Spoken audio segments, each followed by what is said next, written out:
So good morning to one and all. हम लोग अब स्टार्ट कर रहे हैं हमारा पेपर नंबर 3 जो कि कौन सा है, सीए फाइनल का ऑडिट। नाउ इस टॉपिक का नाम जैसे आप लोग बुक्स में देख सकते हो कौन सा है, advance auditing and professional ethics, जो बुक का नाम है, सब कवर पे लिख रहा है आपको, है ना। सो इस पर्टिकुलर बुक के अंदर आपको जो इंटर में हम लोगों ने पढ़े थे ना टॉपिक्स, वो भी थोड़े से वापस अपने को पढ़ने, और फाइनल के कुछ एक्सट्रीम टॉपिक्स हैं जो नए हैं आप लोगों के लिए। ठीक है, अब जैसे इंटर के कौन से टॉपिक्स वापस रिपीट होते हैं सीए फाइनल में, स्टैंडर्ड्स रिपीट होते हैं but with a more detailed version. ठीक है, कंपनी ऑडिट वापस आता है और वो लगभग वैसा ही रहता है जैसा इंटर में हुआ करता था, लेकिन दो नए टॉपिक्स जो बहुत इंपॉर्टेंट है वो है एक प्रोफेशनल एथिक्स का टॉपिक और एक टॉपिक आता है अदर ऑडिट्स का, जो मैं अभी आपकी स्क्रीन के ऊपर एक बार ड्रॉ कर रहा हूं कि ओवरऑल हमारा सब्जेक्ट हमसे क्या चाहता है। और सबसे इंपॉर्टेंट चीज ये ध्यान रखना सब लोग, आप लोग, कि पेपर नंबर 3 जो आपका है ना सीए फाइनल का, ये पेपर बहुत ट्रिकी भी होता है, केस बेस्ड होता है, और मार्क्स इसमें सबसे कम आते हैं। मतलब हम लोग अगर पास्ट पैटर्न को देखें, पास्ट रिजल्ट्स को देखें, तो अराउंड 2% लोग, 2.5% लोग इसमें पास होते हैं। ठीक है, वो ऑन एन एवरेज पिछले 4-5 अटेम्प्ट्स का हम देखें। और पास होने का मतलब मैं क्या बोल रहा हूं आप लोगों को, 40 से ऊपर सिर्फ कितने लोगों के आते हैं, 2.5 से 3 लोगों के मैक्सिमम आते हैं। मतलब 40 लाना is a big deal in audit. ठीक है, और उसके लिए कोशिश अपने को क्या करनी है, अपने को 40 टारगेट नहीं करना है, अपने को एटलीस्ट 50 टारगेट करना है। मैं बहुत ज्यादा टारगेट भी नहीं सेट करूंगा, आप 70 ले आओ, वो बहुत मुश्किल है। ठीक है, वो सिर्फ 10-15 लोगों के आते हैं इंडिया में, जो भी रिजल्ट आता है, जब भी रिजल्ट आता है, तो हार्डली 10 से 15 लोगों के 70 से प्लस आएंगे। इंडिया की बात कर रहा हूं मैं। ठीक है, सो हमारी सिटी में तो, उदयपुर में तो और कम ही मिलेंगे आपको, हार्डली 1 या 2 जने, एक जना भी बहुत मुश्किल से मिलता है, किसी अटेम्प्ट में तो 0 भी होते हैं, है ना। रीजन इसका, राइटिंग बहुत पुअर होती है हमारी, लिखने की प्रैक्टिस बहुत पुअर होती है, स्टैंडर्ड्स के अंदर खासकर बहुत पुअर होती है, और इसलिए मैंने आपको बोला है क्या अपने को टेस्ट सारे देने। ठीक है, और टेस्ट का लेने का जो इंटेंशन है वो भी यही है कि टेस्ट इसलिए ले रहे हैं अपन ताकि अपने को ये सारी चीजें पता चलता है। ठीक है, मैं एक बार कोर्स का कवरेज आपको बता देता हूँ और फिर हम लोग शुरू करते हैं हमारा फर्स्ट टॉपिक जो अपने को शुरू करना है। तो कोर्स का कवरेज इस तरह से है आपके सामने। ठीक है, सबसे पहले अगर मैं बात करूं हमारे सीए फाइनल के ऑडिट की बात करें हम लोग, ठीक है, इस सीए फाइनल के ऑडिट का डिस्कशन अपन अगर शुरू करें, तो ये हमारे पास सीए फाइनल की जो ऑडिट है वो कवर करती है 4 टॉपिक्स को। ठीक है, और वो ध्यान से सुनना, 4 टॉपिक्स कौन से हैं।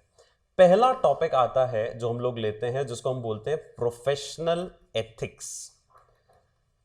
ये एक टॉपिक है, 4 टॉपिक में बांट रखी है, बुक को भी मैंने 4 टॉपिक में बांट रखा, part A, part B, part C, part D. ठीक है, इंस्टीट्यूट की अगर आप मटेरियल देखोगे तो वहां चैप्टर 1, चैप्टर 2, चैप्टर 3 और ऐसे बहुत सारे चैप्टर है। ठीक है, मैं चैप्टर्स में नहीं बांट रखा है, मैंने पार्ट्स में उसको डिवाइड कर दिया, और उसका बाइफिकेशन भी मैं आपको बता देता हूं। सेकंड, हमारे पास जो पुराना ओल्ड सेइंग है हमारी, कौन सी, कंपनी ऑडिट, वो हमारे पास है। ठीक है, थर्ड हमारे पास है हमारे स्टैंडर्ड्स ऑन ऑडिटिंग, एसएस जिसको हम बोलते हैं। ठीक है, और फोर्थ हमारे पास है जो नया टॉपिक आपको देखने को मिलेगा, विच इज अदर ऑडिट्स। ठीक है, ये अदर ऑडिट्स में क्या आ रही है, ये सारी आपकी जो ऑफिस वाली ऑडिट्स है ना, tax audit, bank audit, insurance की ऑडिट्स, एनबीएफसी की ऑडिट, और भी बहुत सारे कॉन्सेप्ट्स है इसके अंदर, वो सारी ऑडिट अदर ऑडिट्स में कवर हो जाती है। ठीक है, प्रोफेशनल एथिक्स का वेटेज 16 से 20 मार्क्स का है, कंपनी ऑडिट का वेट 5 से 10 मार्क्स का है, स्टैंडर्ड्स का वेट 35 से 50 मार्क्स का है। ठीक है, और अदर ऑडिट्स का वेटेज 30 से 40 मार्क्स का है। ठीक है, मतलब आपको दो एक्सट्रीम टॉपिक्स नजर आ रहे हैं, स्टैंडर्ड्स और अदर ऑडिट्स। ठीक है, जो कि अप्रोक्सीमेटली आपके पेपर का 70% तो मिनिमम टू मिनिमम, 60 से 70% मिनिमम टू मिनिमम कवर कर रहा है। ठीक है, और बाकी जो 30%, 25% बचा, वो ये दो टॉपिक्स कवर कर रहे हैं। ठीक है, फाइन। अब ये जो अदर ऑडिट्स है ना, इसकी साइज इन तीनों की साइज के बराबर है। ये तीन, जब आप ये तीन पढ़ लोगे ना और ये पढ़ोगे, वो इक्विवेलेंट है। मतलब अदर ऑडिट इतना लंबा है, इतना लंबा है कि आप इन तीनों को जोड़ लो, उसके इक्वल टू अदर ऑडिट्स के टॉपिक है। लेकिन अगर आप यूं देखो, अब थोड़ा लॉजिकली भी शुरू करना। ठीक है, ऑडिट को देखो, अपने को पढ़ना तो है बहुत सीरियसली, हार्डवर्क के साथ पढ़ना है, लेकिन बहुत स्मार्टनेस चाहिए होगी। धीरे धीरे वैसे भी आपको 2-3 दिन में पता चलने लग जाएगा क्या स्मार्ट तरीके से अपने को पढ़ना है इसको। ठीक है, क्योंकि ये जो है ना, ये इतनी बड़ी साइज का है, लेकिन साइज के हिसाब से इसका वेट देखो ना, तो 30 से 40 मार्क्स का ही इसका वेटेज है। ठीक है, अब इसमें बैंक ऑडिट भी है। अच्छा, इसमें देखो, इसमें करीबन करीबन 22 चैप्टर्स हैं अंदर, अदर ऑडिट्स के अंदर। उन 22 में से 6 या 7 या 8 या 9 या 10 पे से क्वेश्चन आएंगे, 12 पे क्वेश्चन नहीं आएंगे। पर हमको ये नहीं मालूम है कि वो कौन से 12 है जिसपे क्वेश्चन नहीं आएंगे, ठीक है। तो पढ़ने हम देखो 22 के 22 ही है, वो सबसे बड़ी दिक्कत है इसके अंदर। तो ये 4 टॉपिक्स में आपका पूरा का पूरा ऑडिट क्या है, बाइफरकेटेड है। पूरा का पूरा टॉपिक 4 टॉपिक्स में, पूरा का पूरा ऑडिट आपका 4 टॉपिक्स में बाइफरकेटेड है। अपन किस सीक्वेंस में पढ़ेंगे वो भी मैं आपको बता देता हूं। अदर ऑडिट चूंकि बहुत लेंदी होती है, इसलिए हम इस अदर ऑडिट से ही शुरुआत करेंगे। ये हमारे पूरे कोर्स के साथ चलती जाएगी। तो शुरू का 1 घंटा, अगर 2 घंटे हम लोग डेली ले रहे हैं, तो शुरू का 1 घंटा या 1 घंटा 15 मिनट जब आप लोग बिल्कुल एक्टिव हो गए, ठीक है, पढ़ने के बिल्कुल जज्बे में हो गए, तो उसमें हम लेंगे अदर ऑडिट्स, ठीक है। फिर धीरे धीरे होता है, आप थोड़ा सा मोड चेंज करते हो 1-1.25 घंटे के बाद, ठीक है। तो उस मोड में हम ऐसे टॉपिक लेंगे जो नींद में भी आप इतने इंटरेस्ट से समझ सकते हो, और वो ये दोनों है, प्रोफेशनल एथिक्स और कंपनी ऑडिट, ठीक है। तो हमारा जो लेक्चर चलेगा वो ऐसे ही चलेगा कि शुरू का 1 से 1.25 घंटा कम से कम हम लोग देंगे अदर ऑडिट को, और लास्ट के 45 मिनट्स पहले इसको, ये खत्म हो जाएगा, उसके बाद इसको, ये तो चलता रहेगा, अदर ऑडिट्स तो चलता ही रहेगा, ठीक है। अदर ऑडिट्स खत्म होगा उस दिन आप बहुत चैन की सांस लोगे, ठीक है, पर वो चलता रहेगा। ये उसके साथ साथ अपने को 45 मिनट, ताकि आप जो रिलैक्स्ड वाले पार्ट में जब आ जाते हो ना, दिमाग आपका बस स्टक हो जाता है, उसके बाद ये दोनों इजीली कंफर्टेबल टॉपिक पढ़ने। और स्टैंडर्ड तो अपने आप में भी वैसे भी बहुत इंपॉर्टेंट है, और उसमें वैसे भी इंटरेस्ट आ जाता है, कोई दिक्कत नहीं होती उसको। वैसे भी सीए फाइनल की स्टैंडर्ड्स वाला पार्ट बहुत इंटरेस्टिंग है, और उसको वैसे भी यूनिक तरीके से अपन पढ़ेंगे स्टैंडर्ड्स को, तो उसमें कोई दिक्कत नहीं, उसको आप 2 घंटे भी 3 घंटे भी आराम से पढ़ सकते हो, ठीक है। तो वो लास्ट हमारा पोर्शन रहेगा, फाइन, ठीक है। So this is the course curriculum जो आपके सामने आपने देखा, ठीक है। इस तरीके से अपने को क्या करना है, इस तरीके से अपने को पढ़ना है, ठीक है। कोई सवाल हो तो पूछ लो, फिर मैं आगे बढ़ूं। ये 4 टॉपिक्स आपको मैंने बता दिए, चारों टॉपिक्स आपके पास हैं। केस स्टडी बेस्ड क्वेश्चंस आपको सुना है आप लोगों ने, अब इस अटेम्प्ट से नवंबर 20 से चालू होंगे एग्जाम में आने, ठीक है। केस स्टडी बेस्ड क्वेश्चन का, केस स्टडी बेस्ड मतलब वो वाला केस स्टडी बेस्ड नहीं, case study based MCQ questions, ठीक है। कि अब आपको एक केस स्टडी दी जाएगी और उसके 5 क्वेश्चंस दिए जाएंगे, ठीक है, 5 एमसीक्यूज वो आपको करने, फिर एक और केस स्टडी देंगे, फिर 5, तो 10 नंबर तो आप इसके हो गए, किसके, केस स्टडी बेस्ड एमसीक्यूज के, ठीक है। और 20 नंबर जो नॉर्मल एमसीक्यूज आ रहे हैं वो आएंगे, तो 30 मार्क्स आपका मल्टीपल चॉइस है। और अब ऑडिट में स्कोर करना अब इजी हो जाएगा, ठीक है। अभी भी ठीक था पिछली बार में भी जब से एमसीक्यू आए हैं, अब इजी है, क्योंकि आप अगर कॉन्सेप्ट पढ़ के गए हो तो एमसीक्यू करना कंफर्टेबल हो जाएगा, ठीक है। और एमसीक्यू की खूब प्रैक्टिस अपन करेंगे, ठीक है। एमसीक्यू की मल्टीपल प्रैक्टिस अपने को करनी है, इसके अंदर बहुत सारी चीजें हम लोग डिस्कस भी करेंगे।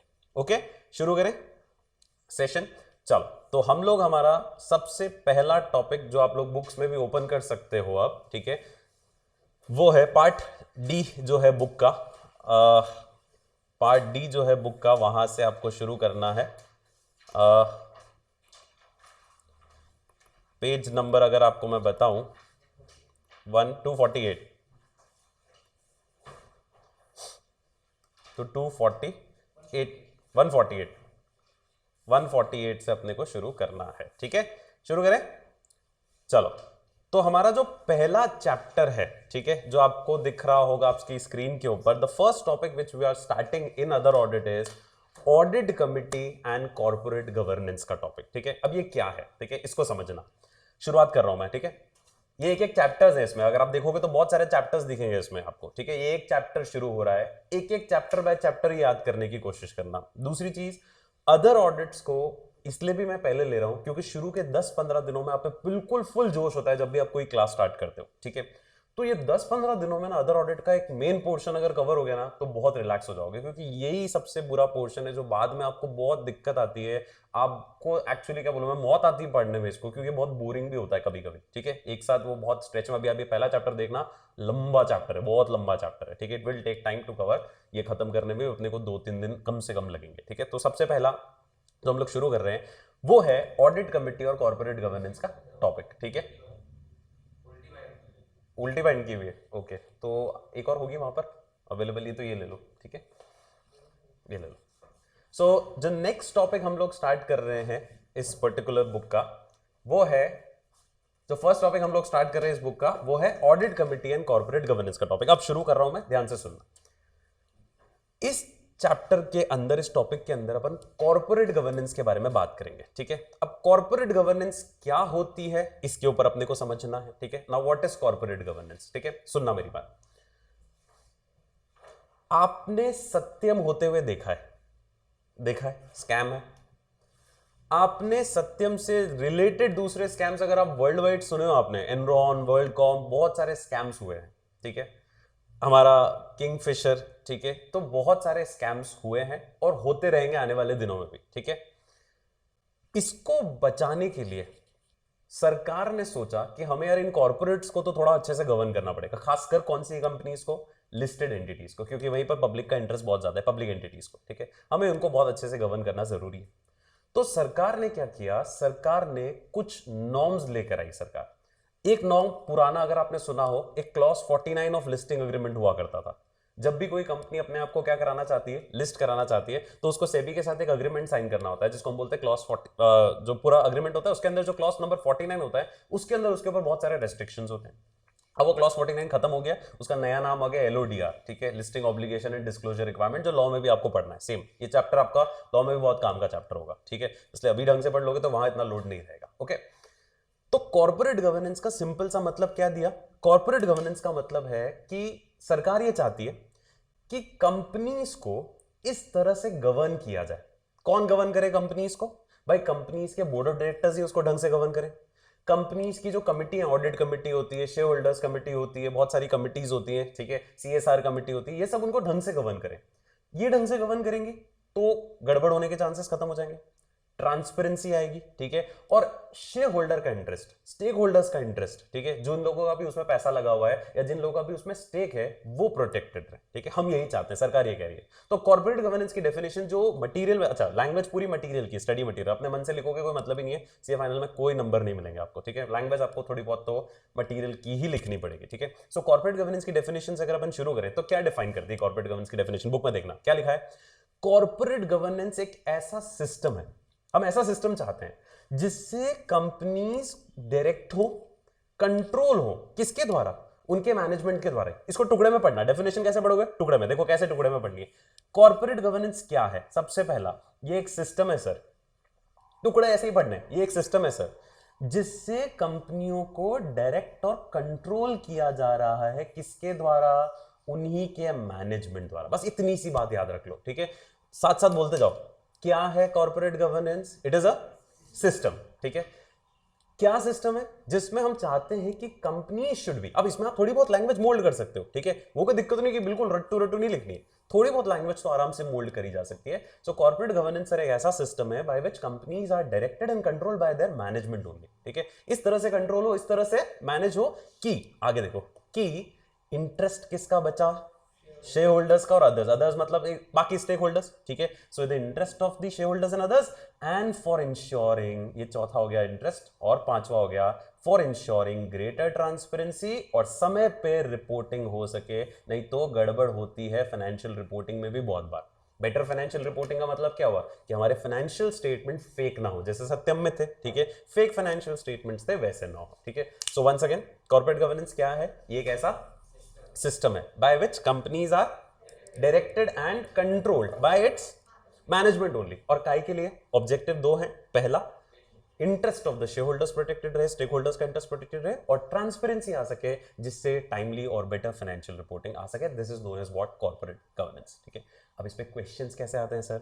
डायरेक्ट क्वेश्चंस ऐसे भी आ सकते हैं। अदर ऑडिट को मैंने ऐसे ही फॉर्म पे दिया है आपको, क्वेश्चन आंसर फॉर्म में या टॉपिक फॉर्म में दिया है, ठीक है, तो आपको सीधे क्वेश्चन दिया है, उसका सोल्यूशन दिया, सीधे ऐसे ही सीधे इसमें क्वेश्चंस आएंगे। अदर ऑडिट में टेंशन नहीं कि सर क्वेश्चन कैसे बनेगा, सीधा ऐसा ही क्वेश्चन बनेगा, व्हाट इज कॉर्पोरेट गवर्नेंस, या उससे जुड़ा हुआ कोई क्वेश्चन आगे का और आ सकता है जो आगे अपन पढ़ेंगे, ठीक है। सो ये क्वेश्चन होगा। और कॉर्पोरेट गवर्नेंस की डेफिनेशन तो जहां कॉर्पोरेट गवर्नेंस का क्वेश्चन दिया वहां तो चिपकानी ही चिपकानी।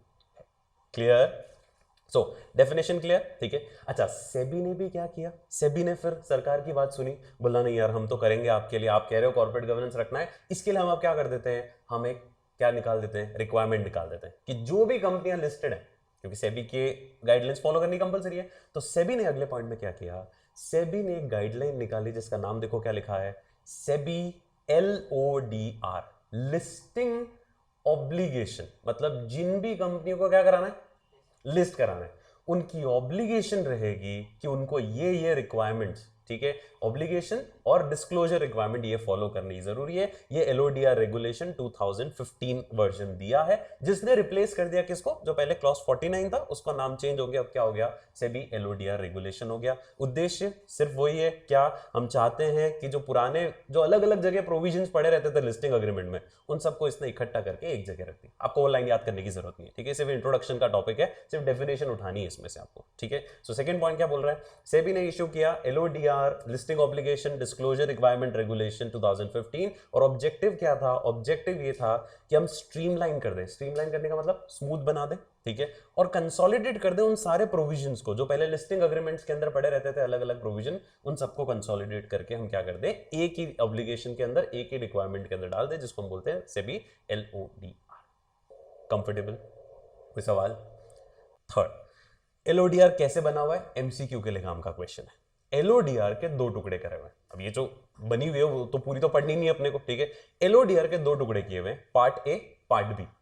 पार्ट ए में क्या डाल रखा है, मेन बॉडी जो है उसमें तो डिटेल्ड प्रोविजन डाल रखे हैं, जैसे अपन लॉ पढ़ते हैं, ठीक है, इसमें तो डिटेल प्रोविजन है, और उन प्रोविजन में फिर वो नहीं होते रूल, रूल 3 में देख लो प्रोसीजर का है, रूल 4 में देख लो प्रोसीजर का है, तो उसके लिए प्रोसीजरल रिक्वायरमेंट कहां डाल दी, पीछे शेड्यूल अटैच कर दिए, ये शेड्यूल 1 में ये प्रोसीजर है, शेड्यूल 2 में ये प्रोसीजर है। तो एमसीक्यू के लिए एक छोटा सा क्वेश्चन आपको मार्क करना है, क्या या लिखना है क्या, कि एमसीक्यू में एक क्वेश्चन आ सकता है कि एलओडीआर की मेन बॉडी में क्या आता है, तो वो ऑप्शन देगा आपको सब्सटैंटिव प्रोविजन आता है, वो ऑप्शन देगा प्रोसीजरल प्रोविजन आते हैं, वो ऑप्शन देगा दोनों आते हैं, ठीक है, वो ऑप्शन देगा दोनों में से एक आता है, ठीक है, आपके लिए सिर्फ एक ही आता है, क्या, कि सब्सटैंटिव प्रोविजन, जो मेन डिटेल्ड प्रोविजन है वो तो मेन बॉडी में आ गए, और बाकी जो प्रोसीजरल प्रोविजंस हैं वो पीछे उसके शेड्यूल में अटैच होते हैं। इस तरह से एलओडीआर के दो टुकड़े किए हुए, ठीक है, एमसीक्यू के लिए काम का, बाकी बहुत ज्यादा काम का नहीं है क्वेश्चन, ठीक है। अगला, सेबी ने एक चीज और कंपलसरी भी कर दी, और वो क्या कंपलसरी किया, सेबी ने ये कंपलसरी कर दिया कि हर कंपनी जब अपनी एनुअल रिपोर्ट छापेगी, मतलब कंपनियां बोल रही है ठीक है हम एलओडीआर फॉलो करेंगे, पर शेयर होल्डर्स को कैसे पता चलेगा, सेबी को कैसे पता चलेगा कि हाँ तुमने फॉलो किया, तो सेबी ने मैंडेटरी कर दिया कि हर कंपनी जब अपनी एनुअल रिपोर्ट छापेगी ना, उस एनुअल रिपोर्ट समझते हो, ठीक है, एनुअल रिपोर्ट जब भी कोई कंपनी छापेगी, ठीक है, उस एनुअल रिपोर्ट के अंदर कंपनी को क्या देना पड़ेगा, उस एनुअल रिपोर्ट के अंदर कंपनी को क्या देना पड़ेगा, उस एनुअल रिपोर्ट के अंदर कंपनी को एक कॉर्पोरेट गवर्नेंस की रिपोर्ट का अलग से क्या देना पड़ेगा, सेक्शन देना पड़ेगा, ठीक है। मतलब एनुअल रिपोर्ट के अंदर एक दो पेज किसके हो जाएंगे, सीजी रिपोर्ट के, कॉर्पोरेट गवर्नेंस की रिपोर्ट के, और उस कॉर्पोरेट गवर्नेंस रिपोर्ट में आपको लिखना पड़ेगा क्या, कि ये हमने कॉर्पोरेट गवर्नेंस की सारी कंडीशंस को क्या किया है, फॉलो किया है, और हम कॉर्पोरेट गवर्नेंस के एक एक पॉइंट को फॉलो करते हुए काम कर रहे हैं। अब ये किसने लिखा, ये तो लिखा किसने, बोर्ड ऑफ डायरेक्टर्स ने, ठीक है। अब इसके लिए सिग्नेचर चाहिए, किसके सिग्नेचर चाहिए, या तो कंपनी का ऑडिटर साइन करेगा कि हाँ सही कह रहे हैं ये लोग कि इन्होंने कॉर्पोरेट गवर्नेंस की सारी कंडीशन को क्या किया, फुलफिल किया, ठीक है, या एक प्रैक्टिसिंग सीएस जो होगा कंपनी का वो भी साइन कर सकता है, मतलब सीए भी कर सकता है, सीएस भी कर सकता है। तो फोर्थ और फिफ्थ पॉइंट सिर्फ यही बात कर रहे हैं। फोर्थ और फिफ्थ पॉइंट क्या कर रहे हैं कि देखो आपको दिख रहा होगा यहाँ पे, फोर्थ और फिफ्थ पॉइंट क्या कर रहा है कि सेबी की एलओडीआर रेगुलेशन 2015 ये कहती है साफ साफ कि एक अलग से सेक्शन होना चाहिए किसका, कॉर्पोरेट गवर्नेंस का, किसमें, एनुअल रिपोर्ट के अंदर, ठीक है, with detailed compliance report also. Compliance report मतलब उस पर सिग्नेचर भी होंगे किसके, किसी सर्टिफाइड ऑडिटर के। और नेक्स्ट पॉइंट में वही लिखा हुआ है, the entity is required to obtain a certificate from the statutory auditor of the entity as regards compliance of condition of corporate governance as stipulated in that clause. इसमें CS का भी option होता है, पर यहां पर अपन ने सिर्फ सीए दे रखा है, नीचे एक क्वेश्चन आएगा उसमें सीएस का भी नाम लिखा हुआ है, ठीक है। तो दोनों के पास ऑप्शन है, वो दोनों में से कोई भी क्या कर सकता है, इसके ऊपर साइन कर सकता है। So we are done with our question number 1, जो कि बेसिक क्वेश्चन है, इसमें काम की चीज नहीं है। डायरेक्ट क्वेश्चन कॉर्पोरेट गवर्नेंस क्या होता है कभी भी नहीं आएगा, ठीक है। इसके साथ दूसरा क्वेश्चन जो अपन इसके बाद पढ़ेंगे वो ही कवर होने वाला है। सो अब मैं रिपीट कर रहा हूं आप लोगों के लिए वापस पूरा का पूरा पॉइंट, ध्यान से सुनना। क्या है कॉर्पोरेट गवर्नेंस, ठीक है, क्या होती है कॉर्पोरेट गवर्नेंस, वो अपने को डिस्कस करना है। क्या होती है सर, ये क्या है, सिस्टम है जिसके द्वारा कंपनीज को क्या किया जाता है, डायरेक्ट और कंट्रोल, किसके द्वारा, उसके मैनेजमेंट द्वारा। क्यों, the objective is best interest of share holders, ठीक है, और सेकंड कि हम चाहते हैं ट्रांसपेरेंसी आए और टाइमली और बेटर फाइनेंशियल रिपोर्टिंग हो सके। क्लियर, ठीक है। नंबर 1, बाकी पॉइंट सिर्फ सेट करने हैं दिमाग में। सर इसके दो टुकड़े, एलओडीआर बना रखा है सेबी ने, सब्सटैंटिव प्रोविजन मेन बॉडी में है, प्रोसीजरल रिक्वायरमेंट किस में आ गई, शेड्यूल में आ गए, ठीक है, शेड्यूल में आ गए, ओके। फिर सर इसके लिए एक एनुअल रिपोर्ट के अंदर एक अलग से कॉर्पोरेट गवर्नेंस रिपोर्ट का एक सेक्शन बनाना पड़ेगा। उसमें बोर्ड ऑफ डायरेक्टर्स मतलब जो मैनेजमेंट है वो साइन करेगा कि हाँ हमने सारी कंडीशंस फॉलो करी है, और वो सर्टिफाई कौन करेगा, वहां का ऑडिटर सर्टिफाई करेगा कि हाँ इन्होंने सारी कंडीशंस कंप्लाई करी है, वो सर्टिफिकेट ऑडिटर को देना पड़ेगा। ये हो गया कॉर्पोरेट गवर्नेंस की जो रिक्वायरमेंट है हमारे इस पर्टिकुलर सेबी के नॉर्म्स में, खासकर वो यहां पर दे रखिए। This is all about corporate governance का इंट्रोडक्शन। इसमें कोई सवाल हो तो पूछ सकते हो, फिर अपन आगे बढ़े नेक्स्ट क्वेश्चन पे। कोई क्वेश्चन नहीं, ठीक है। अब आगे सुनो। अब अगला जो कॉन्सेप्ट इसके अंदर अपने को पढ़ना है, ठीक है, सेकंड जो कॉन्सेप्ट है हमारे पास वो है ऑडिट कमेटी का concept. Now what is audit committee? Audit committee का नॉर्म क्या है यहां पर, इसको अपने को बात करनी है। सेकंड क्वेश्चन हमारे पास है ऑडिट कमेटी का। देखो चैप्टर का नाम भी क्या है, इस टॉपिक का नाम भी क्या है, corporate governance and audit committee. अब मैं आपको सेकंड टॉपिक पे ले चल रहा हूं, बहुत ध्यान से सुनना। क्या है ऑडिट कमेटी के साथ में थोड़ा सा हमारे पास दिक्कत वाला पॉइंट है, वो ये है कि ऑडिट कमेटी सेक्शन 177 जो क्वेश्चन 2 दिख रहा है आपको उसमें भी दे रखी है, और ऑडिट कमेटी अभी जब थर्ड क्वेश्चन अपन पढ़ेंगे, आप थर्ड क्वेश्चन देख सकते हो, सेबी एलओडीआर के अंदर भी दिखेगा। तो दो जगह ऑडिट कमेटी का फंड है। ऑडिट कमेटी एक हमारे normal section 177 of companies act में भी दे रखी है, और ऑडिट कमेटी एक हमारे एलओडीआर के नॉर्म्स के अंदर भी दे रखी है, और उसमें डिफरेंस है थोड़ा सा जो अपने को समझना है, ठीक है। अब पहले सुनो ऑडिट कमेटी क्या होती है। ऑडिट कमेटी का नाम सुना है, इंटर में सुना होगा कि भाई जब भी ऑडिटर का अपॉइंटमेंट होता है पहले ऑडिट कमेटी से पूछना पड़ता है, जहां ऑडिट कमेटी होती है। पर होती क्या, कुछ idea? No idea. Audit committee नहीं। देखो आपकी कंपनीज एक्ट के अंदर कुछ मैंडेटरी कमिटीज होती है जो बनानी होती है कंपनियों को, जिसमें ऑडिट कमेटी हो गई, रेम्यूनरेशन कमेटी होती है, नॉमिनेशन कमेटी होती है, सीएसआर कमेटी होती है, स्टेक होल्डर रिलेशनशिप कमेटी होती है। ये इसलिए मैंडेटरी है, जैसे हमारा जैसे गवर्नमेंट होती है ना, गवर्नमेंट में मिनिस्ट्री बनानी जरूरी ना भाई, सारे नेता सब कुछ थोड़ी मैनेज करेंगे। कुछ नेताओं को एक्स डिपार्टमेंट दे दिया कि भाई डिपार्टमेंट ऑफ कोल आप संभालो, कुछ नेताओं को बोला आप टूरिज्म आप संभालो, टेलीकॉम आप संभालो, ठीक है, फाइनेंस आप संभालो। वैसे ही कंपनीज में सबसे बड़ी अथॉरिटी कौन? बोर्ड ऑफ डायरेक्टर्स, जो डिसीजन मेकिंग पावर है। बोर्ड ऑफ डायरेक्टर्स की ही वापस छोटी छोटी कमेटियां बना दी, बोले आप इन पे ध्यान दो, आपका काम इस पे ध्यान दो, आप इस पे ध्यान दो। तो ऐसी ही एक कमेटी है जो ऑडिट कमेटी कहलाती है, जो क्या काम करेगी, जो ऑडिट से रिलेटेड, फाइनेंशियल स्टेटमेंट से रिलेटेड सारे मैटर्स जो हैंडल करेगी, ठीक है, वो है ऑडिट कमेटी, जिसको हम लोग इंटर से पढ़ते हुए आ रहे हैं, those charge with governance. Management अलग है, और फिर उसके बाद टीसीडब्ल्यूजी बोलते हैं ना, वो टीसीडब्ल्यूजी कौन है, वो ये ऑडिट कमेटी हो सकती है, ठीक है। सो दैट इज ऑडिट कमेटी। अब किसको बनानी है? बनानी कंपनीज को ही है। क्या सर सारी कंपनियों को बनानी है? नहीं, सारी को नहीं बनानी है। उसके लिए अपन अब रिक्वायरमेंट पढ़ रहे हैं जो 177 में दे रखी कि इनको बनानी है। कितने लोग होंगे सर उसमें? वो सब अभी 177 के अंदर आने वाला है, ठीक है। सो ऑडिट कमेटी 177 के अंदर क्या कहता है वो अब टॉपिक हमारे पास है, ठीक है, जो अब हम स्टार्ट कर रहे हैं, ऑडिट कमेटी अंडर सेक्शन 177, ठीक है। अब सबसे पहली चीज जो आपको दिख रही होगी इसमें, सबसे पहले क्या दिख रहा है, ठीक है, एप्लीकेबिलिटी, कि सर ये पर्टिकुलर हमारा जो 177 है वो एप्लीकेबल किसके ऊपर होता है, ठीक है। इसकी एप्लीकेबिलिटी की अगर अपन बात करें तो सबसे पहला पॉइंट आपको जो नजर आ रहा होगा बुक में वो है लिस्टेड कंपनी पे तो एप्लीकेबल होता ही होता है, ठीक है, लिस्टेड पे एप्लीकेबल है। दूसरा किसके ऊपर एप्लीकेबल है?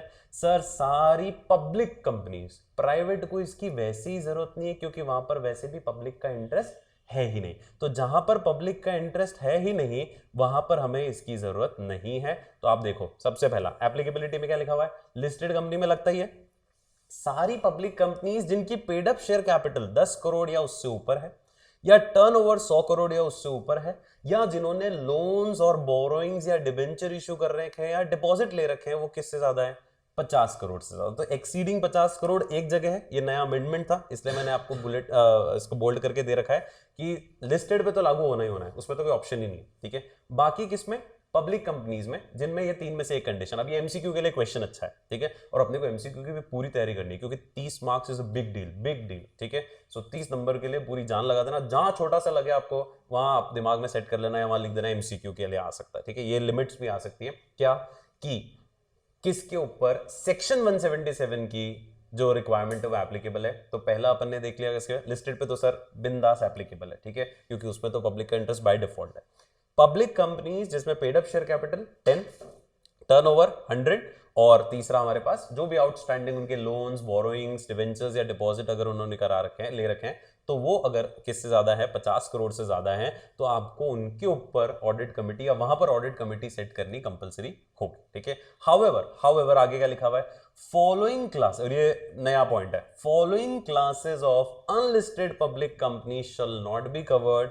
कौन कौन सी, a joint venture, a wholly owned subsidiary and a dormant company as covered under section 455। तो डोरमेंट समझते हो, ठीक है, जो बिल्कुल खत्म हो चुकी है, जिसमें कोई कामकाज हो नहीं रहा है, ठीक है। होली ओन्ड सब्सिडरी अगर कोई है तो होल्डिंग पे अगर एप्लीकेबल है तो सब्सिडरी पे एप्लीकेबल करने की जरूरत नहीं है क्योंकि वो होली ओन्ड है किसके द्वारा, किसी होल्डिंग के द्वारा। और अगर जॉइंट वेंचर्स कर रखे हैं तो उन पे भी ये एप्लीकेबल नहीं है, क्योंकि सेपरेट अगर दोनों पे एप्लीकेबल होगा तो वो दोनों सेपरेटली करा लेंगे। जॉइंट वेंचर अगर आपने कोई नया सेटअप कर रखा है, ठीक है, तो उस पे भी ये एप्लीकेबल नहीं है, ठीक है। तो तीन चीजों पे एप्लीकेबल नहीं है, लेकिन वो भी कौन सी, अनलिस्टेड। लिस्टेड में कुछ भी हो सब पे एप्लीकेबल है, ठीक है। अनलिस्टेड में पब्लिक कंपनीज में तीन नाम हटा रखे हैं। एमसीक्यू के लिए again it's a good question, और चूंकि नया अमेंडमेंट है, ठीक है, तो इस पे क्वेश्चन आने के चांसेस फुल फ्लेज रहते हैं, चाहे एमसीक्यू में आ जाए, चाहे नॉर्मल एमसीक्यू में आ जाए, चाहे केस बेस्ड एमसीक्यू में आ जाए, दोनों में पॉसिबिलिटी है इसके क्वेश्चन पूछने की। क्लियर, ठीक है, आगे बढ़े, ठीक है। अब सेकेंड पॉइंट हमसे यहां पर क्या कहता है उसके ऊपर अपन बात कर लेते हैं, ठीक है। सेकेंड पॉइंट हमसे क्या कह रहा है, सेकेंड पॉइंट ये कह रहा है कि ऑडिट कमेटी में कम से कम कितने डायरेक्टर्स होने चाहिए, 3 डायरेक्टर्स, ठीक है, जिसमें इंडिपेंडेंट डायरेक्टर्स की क्या होनी चाहिए, मेजॉरिटी। क्या मतलब हुआ इसका कि कम से कम 3 डायरेक्टर्स, ठीक है, कम से कम इस ऑडिट कमेटी में कितने डायरेक्टर्स होने चाहिए, 3 डायरेक्टर्स, और उन 3 डायरेक्टर्स के अंदर मेजॉरिटी किसकी होनी चाहिए, इंडिपेंडेंट डायरेक्टर्स की, ठीक है। तो अब इसका फंडा समझ लेते हैं, इसका फंडा क्या है उसको भी बात कर लेते हैं अपन, इसका फंडा क्या कहता है। मैं आपको एक एग्जांपल से समझा रहा हूं, एग्जांपल से समझने की कोशिश करना, ठीक है। देखो, अगर किसी कंपनी में 8 डायरेक्टर्स है, हो सकते हैं आराम से, कोई दिक्कत नहीं, तो डायरेक्टर्स की संख्या कितनी है उस कंपनी में, 8 डायरेक्टर्स इज इक्वल टू 8। अब यहां क्या बोला कि ऑडिट कमेटी के लिए आपको सिर्फ कितने चाहिए, मिनिमम 3। अब 3 भी हो सकते हैं, 4 भी हो सकते हैं, 5 भी हो सकते हैं, 6 भी हो सकते हैं, 7, आपकी इच्छा, ठीक है। लेट्स सपोज किसी कंपनी ने रखे इस पे कितने, 5 डायरेक्टर्स ऑडिट कमेटी में, ठीक है। तो ये बोल रहा है 5 की मेजॉरिटी कितनी होती है, 3 कौन होने चाहिए, इंडिपेंडेंट डायरेक्टर्स होने चाहिए। इंडिपेंडेंट डायरेक्टर्स अगर आपने पढ़ा हुआ होगा, ठीक है, नहीं भी पढ़ा है तो मैं लास्ट में क्वेश्चन में दे रखा है, क्वेश्चन इसमें मैंने डाल रखा है, what is the definition of independent director. Indirectly मैं सिंपल बोल दूं, जिसका इंटरेस्ट नहीं है, whole time director, managing director, ये तो फुल टाइम वही इन्वॉल्व है, तो इनका तो पूरा इंटरेस्ट है। इंडिपेंडेंट कौन, जो सिर्फ एक्सपर्ट एडवाइजरी देता है, बोर्ड मीटिंग्स में आता है, उसका कोई पर्सनल इंटरेस्ट नहीं है except attending the board meeting and giving his advice, वो इंडिपेंडेंट है। उसकी प्रॉपर डेफिनेशन भी दे रखी है लंबी सी, वो भी लास्ट में डिस्कस करेंगे, ठीक है। तो 3 कौन होने चाहिए, इंडिपेंडेंट, और 2 कौन हो सकते हैं, not independent, non independent directors, तो चल जाएगा। तो मेजॉरिटी किसकी चाहिए, इंडिपेंडेंट डायरेक्टर्स की, ठीक है। जितने भी आपने इसमें रखे हैं उसमें मेजॉरिटी किसकी चाहिए, इंडिपेंडेंट डायरेक्टर्स की। ये एक इंपॉर्टेंट रिक्वायरमेंट है किसकी, इस पर्टिकुलर टॉपिक की, जो बहुत इंपॉर्टेंट है। Minimum 3 directors with independent directors forming the majority. और नोट में क्या लिखा है, majority of members including the chairperson of this audit committee shall be the person with the ability to read and understand the financial statement, मतलब पढ़ा लिखा होना चाहिए। तो मेजॉरिटी मेंबर्स पढ़े लिखे भी होने चाहिए, क्योंकि आप फाइनेंशियल स्टेटमेंट से रिलेटेड चीजें डील कर रहे हो, आप ऑडिटर से बात कर रहे हो, तो आप अगर अनपढ़ होगे, ठीक है, तो आप नहीं कर पाओगे। और डायरेक्टर्स का पढ़ा लिखा होना कोई मैंडेटरी नहीं होता है, डायरेक्टर्स का पढ़ा लिखा होना कोई मैंडेटरी नहीं है। तो अगर कोई डायरेक्टर को फाइनेंशियल स्टेटमेंट से रिलेटेड कुछ भी चीजें नहीं आती है, भले वो दूसरी एक्सट्रीम चीजों में अच्छे से वाकिफ हो, पर उसको अगर फाइनेंशियल स्टेटमेंट समझ में नहीं आते हैं, उसको पढ़ने नहीं आते, उसको नहीं समझ आते, तो वो इस कमेटी में नहीं आने चाहिए। मेजोरिटी तो कम से कम होनी चाहिए, एक आध कोई हो तो चल जाएगा, मेजोरिटी इंक्लूडिंग जो चेयरमैन बनेगा इसका, इस ऑडिट कमेटी का जो चेयरपर्सन बनेगा उन 5 में से, वो कैसे होने चाहिए, वो फाइनेंशियल लिटरेसी वाले लोग होने चाहिए, मतलब बीकॉम एमकॉम तो एटलीस्ट होनी चाहिए, 12th भी हो तो चल जाएगा, क्योंकि 12th के पास भी has the ability to read and understand the financial statements, ठीक है, तो वो कंपलसरी है, ठीक है, सब छोटी छोटी चीजें इसके अंदर है। अब बहुत important topic third, audit committee का काम क्या है, ठीक है, ऑडिट कमेटी को करना क्या है। ऑडिट कमेटी की ये मिनिमम 8 काम है या 8 जो स्पेसिफिक रोल्स दे रखे हैं, ये आपको याद करने पड़ेंगे। ये डायरेक्ट क्वेश्चन आ सकता है कि what are the functions of audit committee, तो ये आपके सामने 8 फंक्शंस आ रहे हैं, मैं एक एक करके एक एक फंक्शन लिए चलता हूं, और ये बहुत इंपॉर्टेंट क्वेश्चन है। क्यों? क्योंकि ये सेबी की एलओडीआर के अंदर भी सेम फंक्शंस है, ठीक है, और यहां पर भी क्या है, सेम फंक्शंस है, दोनों जगह सेम फंक्शंस की कैटेगरी में ही ये चलेगा, ठीक है। अब सुनना, ध्यान से सुनना, एलओडीआर की अगर मैं बात कर रहा हूं और मैं 177 की बात कर रहा हूं, दोनों में फंक्शंस तो सेम है, तो अगर आप यहां फंक्शंस याद कर लोगे तो एलओडीआर में फंक्शंस आपको याद करने की जरूरत नहीं पड़ेगी, ठीक है। मैं यहां की बात कर रहा हूं। सबसे पहला जो कंपनी ऑडिट का ही फंक्शन है, अगर आपको ध्यान हो तो, कि जब भी किसी ऑडिटर का अपॉइंटमेंट हम लोग करते हैं तो ऑडिट कमेटी जहां होती है पहले वो रेकमेंड करती है, फिर बोर्ड रेकमेंड करता है मेंबर्स को, और फिर मेंबर्स अप्रूव करते हैं। अगर आपको याद हो सेक्शन 139, अगर आपने इंटर में ध्यान से पढ़ा हो तो ये सारा फंडा उसमें रहता था, और वो का वही पहला रोल है ऑडिट कमेटी का। क्या ऑडिट कमेटी को करना है?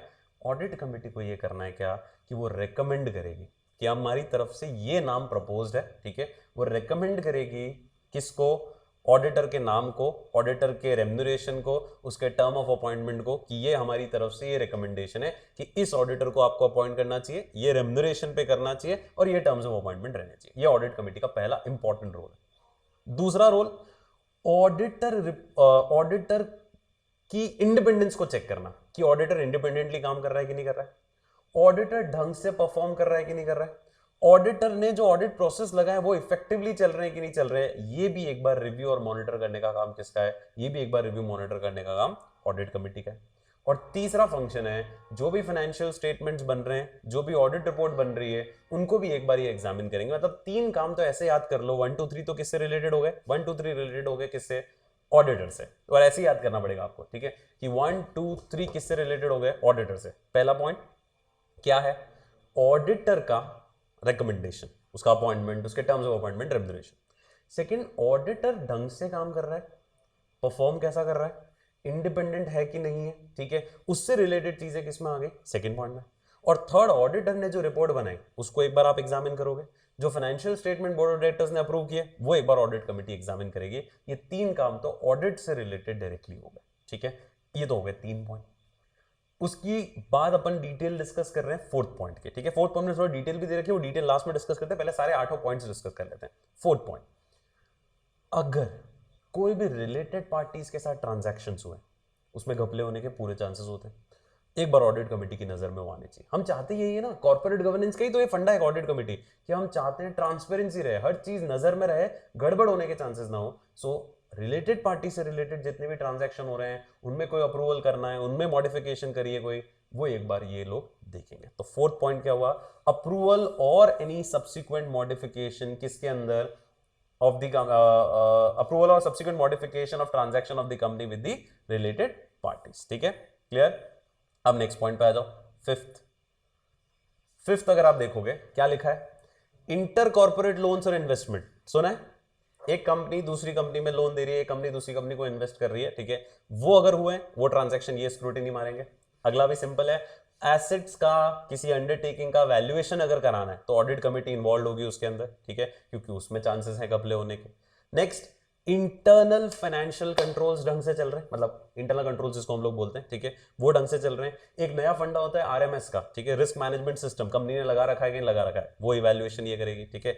और आखिरी पॉइंट, जो भी पैसा आपने आईपीओ से, एफपीओ से, ये जो पैसे उठाए हैं मार्केट से, पब्लिक से जो पैसा उठाया, उस पैसे का अल्टीमेट एंड यूज कहां हो रहा है, वो यहां पर ये मॉनिटर करेंगे। तो 8 इनके स्पेसिफिक काम हैं जो इनको मॉनिटर करने हैं, बिना देखे। याद करना भी इजी, कोई बहुत ज्यादा लंबा नहीं है, पर बहुत इंपॉर्टेंट क्वेश्चन है। पहला काम क्या करेंगे लोग?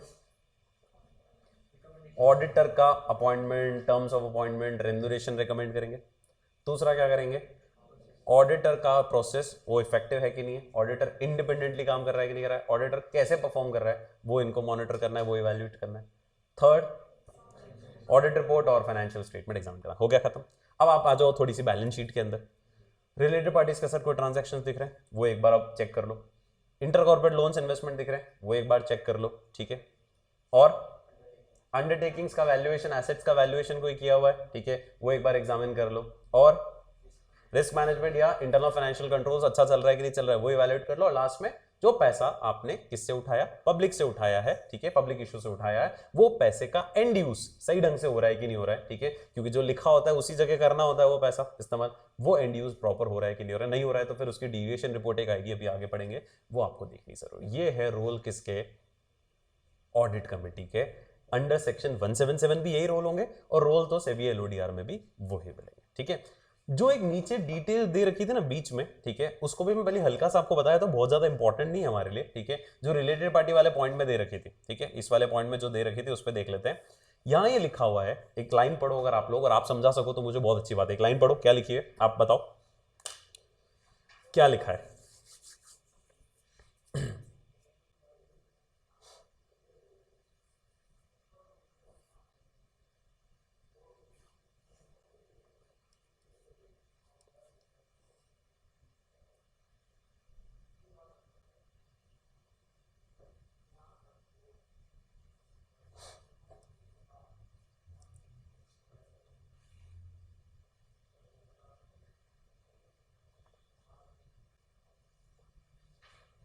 सिर्फ 2 लाइन, क्या मेंशन कर रखा है उसने, The audit committee may make omnibus approval for related party transaction proposed to be entered by the company subject to such conditions as may be prescribed। मतलब omnibus approval मतलब क्या होता है, omnibus मतलब सबके लिए पहले से एक बार क्या कर दिया, एक ही कॉमन अप्रूवल दे दिया कि ठीक है हमारी तरफ से ये सारे ट्रांजैक्शंस क्या है, अप्रूव्ड है, ठीक है। सो ऑडिट कमेटी चाहे तो ऐसा भी कर सकती है कि जो भी रिलेटेड पार्टी ट्रांजैक्शंस जो कंपनी आगे भी करने वाली है, बोले यार मैनेजमेंट ये बोल रहा है हम बार बार एक एक ट्रांजैक्शन आपसे पूछने कहाँ आएंगे, ठीक है, तो आप हमें क्या कह दो, एक जनरल अप्रूवल दे दो, एक यूनिवर्सल अप्रूवल दे दो, ठीक है, तो उसको बोलते हैं हम लोग ऑमनिबस अप्रूवल।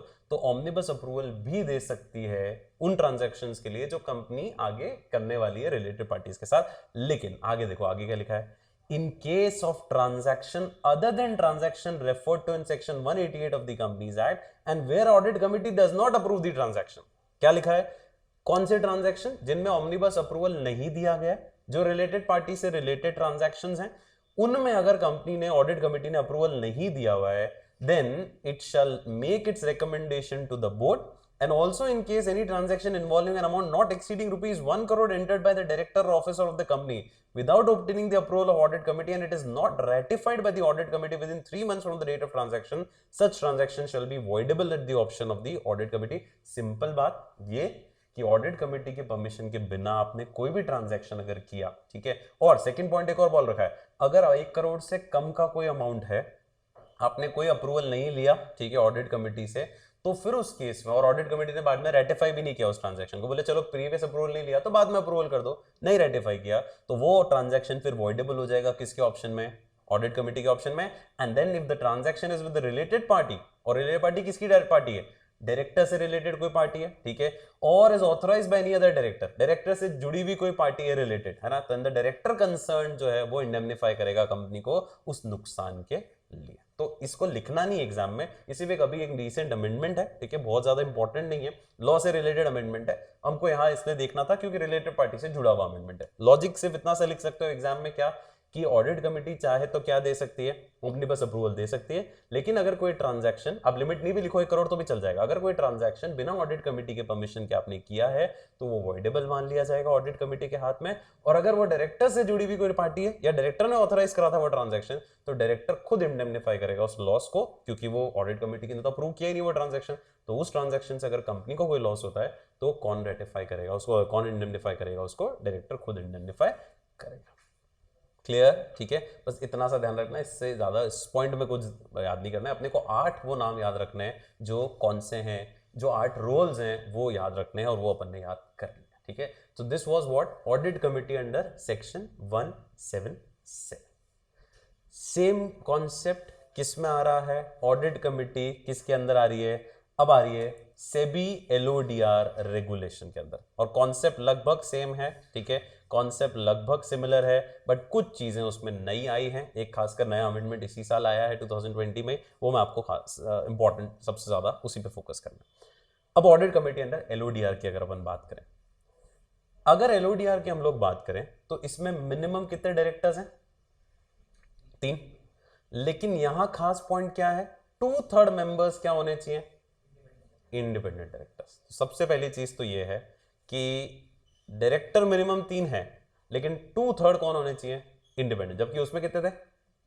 मेजॉरिटी, हाफ थे, ठीक है, यहां 2/3 है, पहली कंडीशन। एक और, however in case of listed entities having outstanding superior rights equity share then the audit committee shall only comprise of independent directors। ऐसी कोई लिस्टेड कंपनी है जिसने क्या कर रखे हैं, जो वो नहीं होते हैं अलग अलग डिफरेंशियल वोटिंग राइट्स वाले शेयर, तो उसमें अगर वैसे कैटेगरी के शेयर्स आपने इश्यू कर रखे हैं तो आपकी कमिटी में सारे इंडिपेंडेंट ही होने चाहिए, एक भी कौन नहीं होना चाहिए? नॉन इंडिपेंडेंट नहीं होना चाहिए। एक नया फंडा है, नया अमेंडमेंट है जो आपको एमसीक्यू के लिए ध्यान रखना है कि अगर कोई लिस्टेड एंटिटी है जिसके ऐसे शेयर्स आउटस्टैंडिंग है जो डिफरेंशियल राइट्स वाले हैं, सुपीरियर वोटिंग राइट्स वाले हैं, तो वहां पर फिर सिर्फ और सिर्फ इंडिपेंडेंट डायरेक्टर्स ही होंगे, वहां पर नॉन इंडिपेंडेंट डायरेक्टर नहीं होना चाहिए।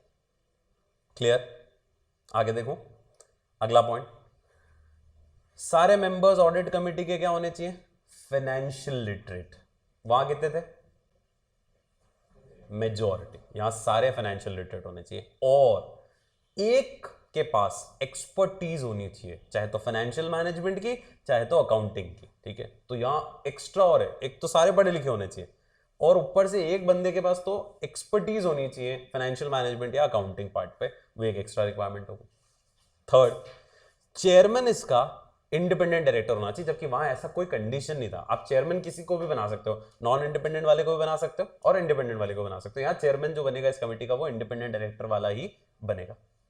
अगला, चेयरमैन को मौजूद रहना है एजीएम में। ये फंडा वैसे यहां लिखा हुआ है, पर वो तो वहां पे भी होगा कि ऑडिट कमेटी का चेयरमैन एजीएम में तो मौजूद रहेगा, क्योंकि शेयर होल्डर को कोई भी सवाल होंगे तो वो ऑडिट कमेटी का चेयरमैन उसको आंसर करेगा। अगला, कंपनी सेक्रेटरी जो होगा वो इस कमेटी का भी सेक्रेटरी होगा, जो कि वहां मैंडेटरी रिक्वायरमेंट नहीं थी। तो यहां पर ये मैंडेटरी है कि कंपनी का जो कंपनी सेक्रेटरी है, ठीक है, वो यहां का भी क्या होना चाहिए? ऑडिट कमेटी का भी सेक्रेटरी माना जाएगा, वो डीम्ड है कि वो सेक्रेटरी माना जाएगा, तो सारे मिनट्स वो लिखेगा। अगला बहुत इंपॉर्टेंट पॉइंट, एमसीक्यू के लिए भी और जनरल भी, ऑडिट कमेटी को साल में कितनी बार मिलना है? 4 बार, और किसी भी 2 मीटिंग के बीच में 4 महीने से ज्यादा का गैप नहीं होना चाहिए। तो minimum 4 meetings in an year, और किसी भी 2 मीटिंग के बीच में 4 मंथ से ज्यादा का गैप नहीं होना चाहिए, ठीक है, सिंपल पॉइंट। अगला, ये भी अच्छा पॉइंट है, कोरम की बात कर रहे हैं। कोरम क्या होना चाहिए ऑडिट कमेटी का? कोरम देखो क्या लिखा है, 2 मेंबर्स और 1/3 of members whichever is higher and a minimum of 2 independent directors। just wait, मैं आपको इससे बता देता हूं, चलो ध्यान से सुनना। लेट्स सपोज कि हमारे पास ये वाला प्रोपोर्शन है 5-3-2, ये यहां पे भी चल जाएगा क्या? 5 अगर टोटल डायरेक्टर्स हैं, 2/3 कितना होता है? 2/3 3 ही है, तो ये भी चलेगा, ये वाला भी कंडीशन यहां पे भी फुलफिल हो रहा है कि 3 इंडिपेंडेंट है, 2 नॉन इंडिपेंडेंट, ठीक है। अब कोरम की बात करते हैं। ये तो भाई कमिटी की कॉन्स्टिट्यूशन हो गया, ये तो कमिटी का कॉन्स्टिट्यूशन है। अब कोरम की बात करते हैं। अब कोरम के लिए क्या मैंडेटरी है? 2 मेंबर्स और 1/3 ऑफ टोटल, तो 1/3 of total is 1 point something something, so that is also equal to 2। So minimum कितने आने चाहिए? 2। एंड एक और शर्त है, क्या शर्त है? 2 इंडिपेंडेंट होने चाहिए। अब अगर 2 आए, और कौन आ गया? एक ये आ गया और एक ये आ गया, तो कोरम हुई कि नहीं हुई? नहीं हुई, क्योंकि पहली कंडीशन तो फुलफिल हो रही है लेकिन दूसरी कंडीशन फुलफिल नहीं हो रही। समझ गए? सो मिनिमम 2 और 1/3 whichever is higher, and 2 independent आने चाहिए, ठीक है। हाँ, इसमें अगर 3 आ जाते कि 2 यहां से आ जाते और 1 यहां आ जाता, ठीक है, तो कोरम वैलिड होते, क्योंकि मिनिमम 2 आ ही गए, मतलब 3 आ गए और 2 इंडिपेंडेंट आ गए, तो कोई टेंशन नहीं है, ठीक है। और इसमें ये दोनों आ जाते तो सिर्फ ये 2 आते तो भी हो जाता, ठीक है। और सिर्फ ये आता, एक इंडिपेंडेंट आता एक इंडिपेंडेंट आता तो नहीं होता। क्यों नहीं होता? क्योंकि मिनिमम 2 है ही नहीं वहां पे। मिनिमम 2 तो कंपलसरी है, 2 और 1/3 तो मिनिमम 2 तो है ही है, ठीक है। सो ये वाली कोरम वाला पॉइंट है यहाँ पर जो ध्यान रखना है, ठीक है। इस पे प्रैक्टिकल क्वेश्चंस वैसे कम ही आते हैं, ठीक है। थ्योरी ही पूछेगा आपसे, और खासकर डिफरेंस बिटवीन भी पूछ सकता है किसके बीच में, जो ऑडिट कमेटी अंडर 177 है और एलओडीआर की कंडीशन है। अब एक लफड़ा क्या पड़ता है पता है? लिस्टेड कंपनी कहती है हम क्या करें, 177 भी हमारे ऊपर एप्लीकेबल है, क्योंकि 177 की पहली लाइन ही क्या बोलती है, applicable on every listed company. और एलओडीआर तो वैसे भी किसके ऊपर है, लिस्टेड के ऊपर ही है। अब लिस्टेड कंपनी पूछती है हमारे ऊपर वो भी एप्लीकेबल है, हमारे ऊपर ये भी एप्लीकेबल है, हम क्या करें? उधर की एक रिक्वायरमेंट अलग है, हम हाफ रखें इंडिपेंडेंट कि हम 2/3 रखें इंडिपेंडेंट? इसका सोल्यूशन क्या करना है? 2/3 रख, क्योंकि हमारे देश में एक इंटरप्रिटेशन ऑफ स्टैच्यूज करके एक फंडा है, जो आपके कोर्स में भी होगा, ठीक है, कि जो ज्यादा स्ट्रिक्ट लॉ है वो आपको फॉलो करना है, तो बाय डिफॉल्ट वो लूज वाला लॉ वैसे ही फॉलो हो जाएगा। तो अगर आप 2/3 रख लोगे तो हाफ वाला तो वैसे फॉलो हो रहा है, ठीक है। तो और वैसे भी एलओडीआर जब तेरे लिए स्पेसिफिकली बना रखा है, ठीक है, तो तू एलओडीआर फॉलो कर ही कर, क्योंकि उसमें वैसे भी सारी स्ट्रिक्ट रिक्वायरमेंट्स हैं, ठीक है। हाँ, जो अनलिस्टेड कंपनी है, पब्लिक कंपनीज, और वो जो रिक्वायरमेंट से ऊपर है, पेड अप शेयर कैपिटल 10 से ऊपर, उनको फिर वो फॉलो करना है, उनके लिए ये एप्लीकेबल है नहीं, क्योंकि वो लिस्टेड है भी, ठीक है। तो एक बेसिक क्वेश्चन होता है जो जनरल बच्चे पूछते हैं, वो मैंने आपको बता दिया, ये तरीका होता है। और कोई क्वेश्चन इन 3 क्वेश्चंस में, क्योंकि ये 3 एक बार इंट्रोडक्टरी क्वेश्चंस हो गए हमारे, ठीक है। खासकर ऑडिट कमेटी का कॉन्सेप्ट तो बहुत इंपॉर्टेंट था, जो अपन ने यहाँ पर पढ़ लिया। कोई सवाल इसमें? ठीक है, क्लियर, पक्का, आगे बढ़ूं? अगला question is the next question is 4th topic जो हमारा है वो है mandatory review of information bye audit committee. बहुत प्यारा क्वेश्चन, और ये सारे क्वेश्चन सब काम के आ रहे हैं, ठीक है। सीधा क्वेश्चन ऐसे आता है एग्जाम में, list down the mandatory information which must be reviewed by audit committee. अब ये कहां लिखी हुई है? अब अपन सब एलओडीआर पे आ चुके हैं, अब अपन भूल गए कंपनीज एक्ट, भूल जाना, पूरा एलओडीआर अब आएगा, ठीक है। अपने कोर्स में एलओडीआर ही है मेनली, है ना। एलओडीआर में ये लिखा हुआ है कि एक ऑडिट कमेटी को मैंडेटरी है कि वो ये 6 इंफॉर्मेशन तो रिव्यू करे ही करे, मैंडेटरी रिव्यू है। मतलब इसके अलावा ऑप्शन पे है, देखो करना है कर, नहीं करना है नहीं कर, ठीक है। ये 6 तो तुझे मैंडेटरी एक बार एग्जामिन करना ही करना है। अब वो 6 चीजें क्या है? बाकी जो अपन ने पढ़ा वो तो रोल था उसका कि वो कर देगा ये काम, ठीक है। ये तेरे को मैंडेटरी करना है, ठीक है।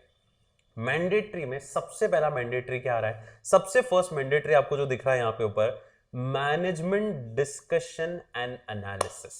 अब ये क्या होता है ये पहले समझो। जब एनुअल रिपोर्ट बनती है ना, तो एनुअल रिपोर्ट के अंदर एक छोटा सा सेक्शन आता है management discussion and analysis report का। ये क्या होता है? इसमें मैनेजमेंट को 8 पॉइंट्स के ऊपर, ये अपन बाद में पढ़ेंगे इसी चैप्टर में, 8 पॉइंट्स के ऊपर डिस्कशन करना पड़ता है। जैसे कंपनी की फाइनेंशियल हालात कैसे चल रहे हैं, इस पे उनको डिस्कशन करके एनालिसिस करके लिखना पड़ता है, ताकि शेयर होल्डर्स को पता तो चले क्या डिस्कस किया तुम लोगों ने, क्या डिस्कशन है तुम्हारे बीच में, क्या एनालिसिस किया तुमने आने वाले सालों के लिए, कितनी रिस्क आ सकती है, क्या कंसर्न्स हैं, इंटरनल कंट्रोल कैसा चल रहा है। इन 8 पॉइंट्स के ऊपर उनको क्या करना पड़ता है? रिपोर्टिंग करनी पड़ती है। उनमें से एक पॉइंट है फाइनेंशियल कंडीशन कैसी है और ऑपरेशनल हालात कैसे चल रहे हैं। ये जो डिस्कशन किया मैनेजमेंट ने और मैनेजमेंट डिस्कशन एनालिसिस रिपोर्ट में डाला है, इस डिस्कशन का रिव्यू कौन करेगा? ऑडिट कमेटी करेगी। मैं उस टॉपिक पे भी लिए चलता हूं आपको, चलो अब आपको अगर कंफ्यूजन भी है ना, तो मैं उस क्वेश्चन पे भी लिए चलता हूं आपको, जो आपको मिलेगा ये रहा अगला 6th क्वेश्चन दिख रहा है। 6th क्वेश्चन में जी पॉइंट देखो, जी पॉइंट दिख रहा है, ये रहा management discussion and analysis report. पहले तो ये बहुत इंपॉर्टेंट क्वेश्चन हुआ करता था, इसके ऊपर क्वेश्चन आते थे क्या क्या डिस्कशन करना होता है, पर अभी इतना इंपॉर्टेंट नहीं है। पर मैं आपको बता रहा हूं ध्यान से, क्या लिखा है कि या तो डायरेक्टर रिपोर्ट के साथ या in addition that of the auditor the management should report as a part of annual report to the shareholder and should include discussion on. ये देखो 8 पॉइंट है जिस पे डिस्कशन करना होता है उनको। 8 पॉइंट कौन से? इंडस्ट्री का ढांचा कैसा चल रहा है, इंडस्ट्री कितनी डेवलप हो रही है, जिस इंडस्ट्री में आप काम कर रहे हो, मतलब आपका बिजनेस जिसमें। सेकंड, क्या आने वाले अपॉर्चुनिटीज और थ्रेट्स हैं। सेगमेंट वाइज और प्रोडक्ट वाइज आपकी परफॉर्मेंस कैसी चल रही है। फ्यूचर आउटलुक कैसा है, रिस्क और कंसर्न वाले एरियाज, इंटरनल कंट्रोल सिस्टम कैसा है, ये वाला पॉइंट आ गया। फाइनेंशियल परफॉर्मेंस कैसी चल रही है और ऑपरेशनल परफॉर्मेंस कैसी चल रही है, ठीक है। और मटीरियल मतलब एचआर वाले पार्ट पे, ह्यूमन रिसोर्स वाले पार्ट पे कितना डेवलपमेंट हो रहा है, ये 8 पॉइंट है, उन पर डिस्कशन करना होता है। इसमें से कौन सा वाला पॉइंट है जो ऑडिट कमेटी को देखना है? कौन सा वाला? सेवेंथ वाला कौन सा है? सेवेंथ, फाइनेंशियल परफॉर्मेंस और ऑपरेशनल परफॉर्मेंस कैसी चल रही। इस डिस्कशन को जो मैनेजमेंट ने किया है, ये audit committee, mandatory audit committee review करेगी, क्योंकि ऑडिट कमेटी के लिए काम का ही कौन सा वाला डिस्कशन है? फाइनेंस वाला, ठीक है। बाकी वाले उसके काम के नहीं है इतने, ठीक है। परफॉर्मेंस वैसे भी फाइनेंशियल परफॉर्मेंस और ऑपरेशनल परफॉर्मेंस, उसके लिए दो ही मेन चीजें, वो यहां पर देखेगा। समझ में आया? क्लियर? ये 8 पॉइंट इतना इंपॉर्टेंट नहीं है, ठीक है, इसको नहीं भी याद करोगे तो चलेगा, क्योंकि हमें स्मार्टनेस दिखानी पड़ेगी। हम पूरा अदर ऑडिट्स तो रिटेन कर ही नहीं सकते, बाकी सब भूल जाओगे अगर इसको पढ़ने बैठे तो। बाकी मतलब बाकी सब्जेक्ट भूल जाओगे आप, ठीक है, ये तो भूलोगे, बाकी सब्जेक्ट भी साफ हो जाएंगे। सो हम लोग वापस उस पर आते हैं हमारे क्वेश्चन के ऊपर। So mandatory review of information by audit committee पढ़ रहे थे अपन, ठीक है। सो पहला पॉइंट क्या पढ़ा? हमें क्या रिव्यू करना है? मैनेजमेंट ने जो डिस्कशन किया, मैनेजमेंट ने जो एनालिसिस किया, ठीक है, फाइनेंशियल कंडीशन का और ऑपरेशनल परफॉर्मेंस का, वो हमें क्या करना है? रिव्यू करना है, वो मैंडेटरी है। दूसरा, रिलेटेड पार्टी ट्रांजैक्शन, रोल में भी देखा था और यहां पे भी मैंडेटरी होगा, क्योंकि वहां तो लफड़े होते ही होते हैं, ठीक है। सो रिलेटेड पार्टी ट्रांजैक्शंस का स्टेटमेंट जो है, और वो भी खासकर सिग्निफिकेंट ट्रांजैक्शन, छोटे मोटे तो फिर भी रह जाएंगे, सिग्निफिकेंट कोई ट्रांजैक्शंस हो रहे हैं, उसका आपको क्या करना है? जरूरी है, रिव्यू करना जरूरी है, ठीक है। थर्ड, इंटरनल कंट्रोल में कोई वीकनेस किसने रिपोर्ट करी? स्टैट्यूटरी ऑडिटर ने। स्टैट्यूटरी ऑडिटर ने क्या रिपोर्ट किया? आईसीएस में वीकनेस है आपके, उसने एक लेटर ऑफ वीकनेस बना के दिया, ठीक है। इसको रिव्यू करना है कि यार उसने जो बनाया है लेटर ऑफ वीकनेस, सच में कितनी वीकनेस है, सुधरवाना इसका काम है। स्टैट्यूटरी ने नहीं दिया, किसने दिया? इंटरनल ऑडिटर ने भी रिपोर्ट किया कि यार ये वीकनेस है, तो वो भी देखना है। ऊपर वाले पॉइंट में क्या था? किसने रिपोर्ट करी? स्टैट्यूटरी ऑडिटर ने। इस वाले पॉइंट में क्या है? इंटरनल ऑडिटर ने भी अपनी रिपोर्ट में वीकनेस बताई है, वो भी आपको रिव्यू करनी है, ठीक है। फिफ्थ, जो चीफ इंटरनल ऑडिटर है, जो मेन इंटरनल ऑडिटर है, उसका अपॉइंटमेंट, रिमूवल, उसके रेम्यूनरेशन के टर्म्स, ये एक बार क्या करेंगे? रिव्यू। उस ऑडिटर के भी करते हैं, स्टैट्यूटरी के भी, ये मैंडेटरी है, आपको करना ही करना है, ठीक है। और लास्ट में स्टेटमेंट ऑफ डिविएशन, ये वो वाला डिविएशन, कौन सा वाला डिविएशन? पैसा पब्लिक का कहीं और यूज कर लिया तो डिविएशंस हुए, वो डिविएशंस की रिपोर्ट बनेगी, उनको एक बार आप रिव्यू करो, ठीक है। सो डिविएशंस भी दो टाइप के, एक तो है क्वार्टरली स्टेटमेंट ऑफ डिविएशंस, ठीक है, और एक है annual statements of deviation. Quarterly statement of deviation में क्या लिखा है भाई? हर क्वार्टर में देख लो। और एनुअल में कोई वही लॉजिक है कि funds which are utilised for purpose other than what is stated in the offer document. भाई प्रोस्पेक्टस में लिखा था इस उद्देश्य के लिए पैसा उठा रहे हो, प्रोस्पेक्टस में ऑफर डॉक्यूमेंट में पर्पस हमेशा लिखा हुआ होता है, आपने किसी और पर्पस के लिए यूज किया तो उसका जो एनुअल स्टेटमेंट ऑफ डिविएशन बना वो भी आपको रिव्यू करना है, और क्वार्टरली स्टेटमेंट ऑफ डिविएशंस, ठीक है, वो भी आपको क्या करना है? रिव्यू। मतलब आपको स्टेटमेंट ऑफ डिविएशन भी लिख दोगे ना तो काम हो जाएगा आपका, ठीक है। ये आपको रिव्यू करना है, मैंडेटरी। और क्वेश्चन स्पेसिफिकली ये बोलेगा, क्या बोलेगा कि सर कौन से पॉइंट्स हैं जो आपको क्या करने हैं? रिव्यू करने हैं। मैंडेटरी रिव्यू कौन से आते हैं ऑडिट कमेटी के लिए? ये 6 ही आते हैं बस, और ये सीधा फ्लैट 4 नंबर 5 नंबर का क्वेश्चन होगा, आपको सीधे सलंग 5 मार्क्स मिल जाएंगे, 4 मार्क्स मिल जाएंगे इसके अंदर, ठीक है, fine. So the answer is very simple. 6 कौन से एरियाज है जहां आपको मैंडेटरी रिव्यू करना है? पहला, मैनेजमेंट डिस्कशन एनालिसिस, वो भी कौन से पॉइंट का?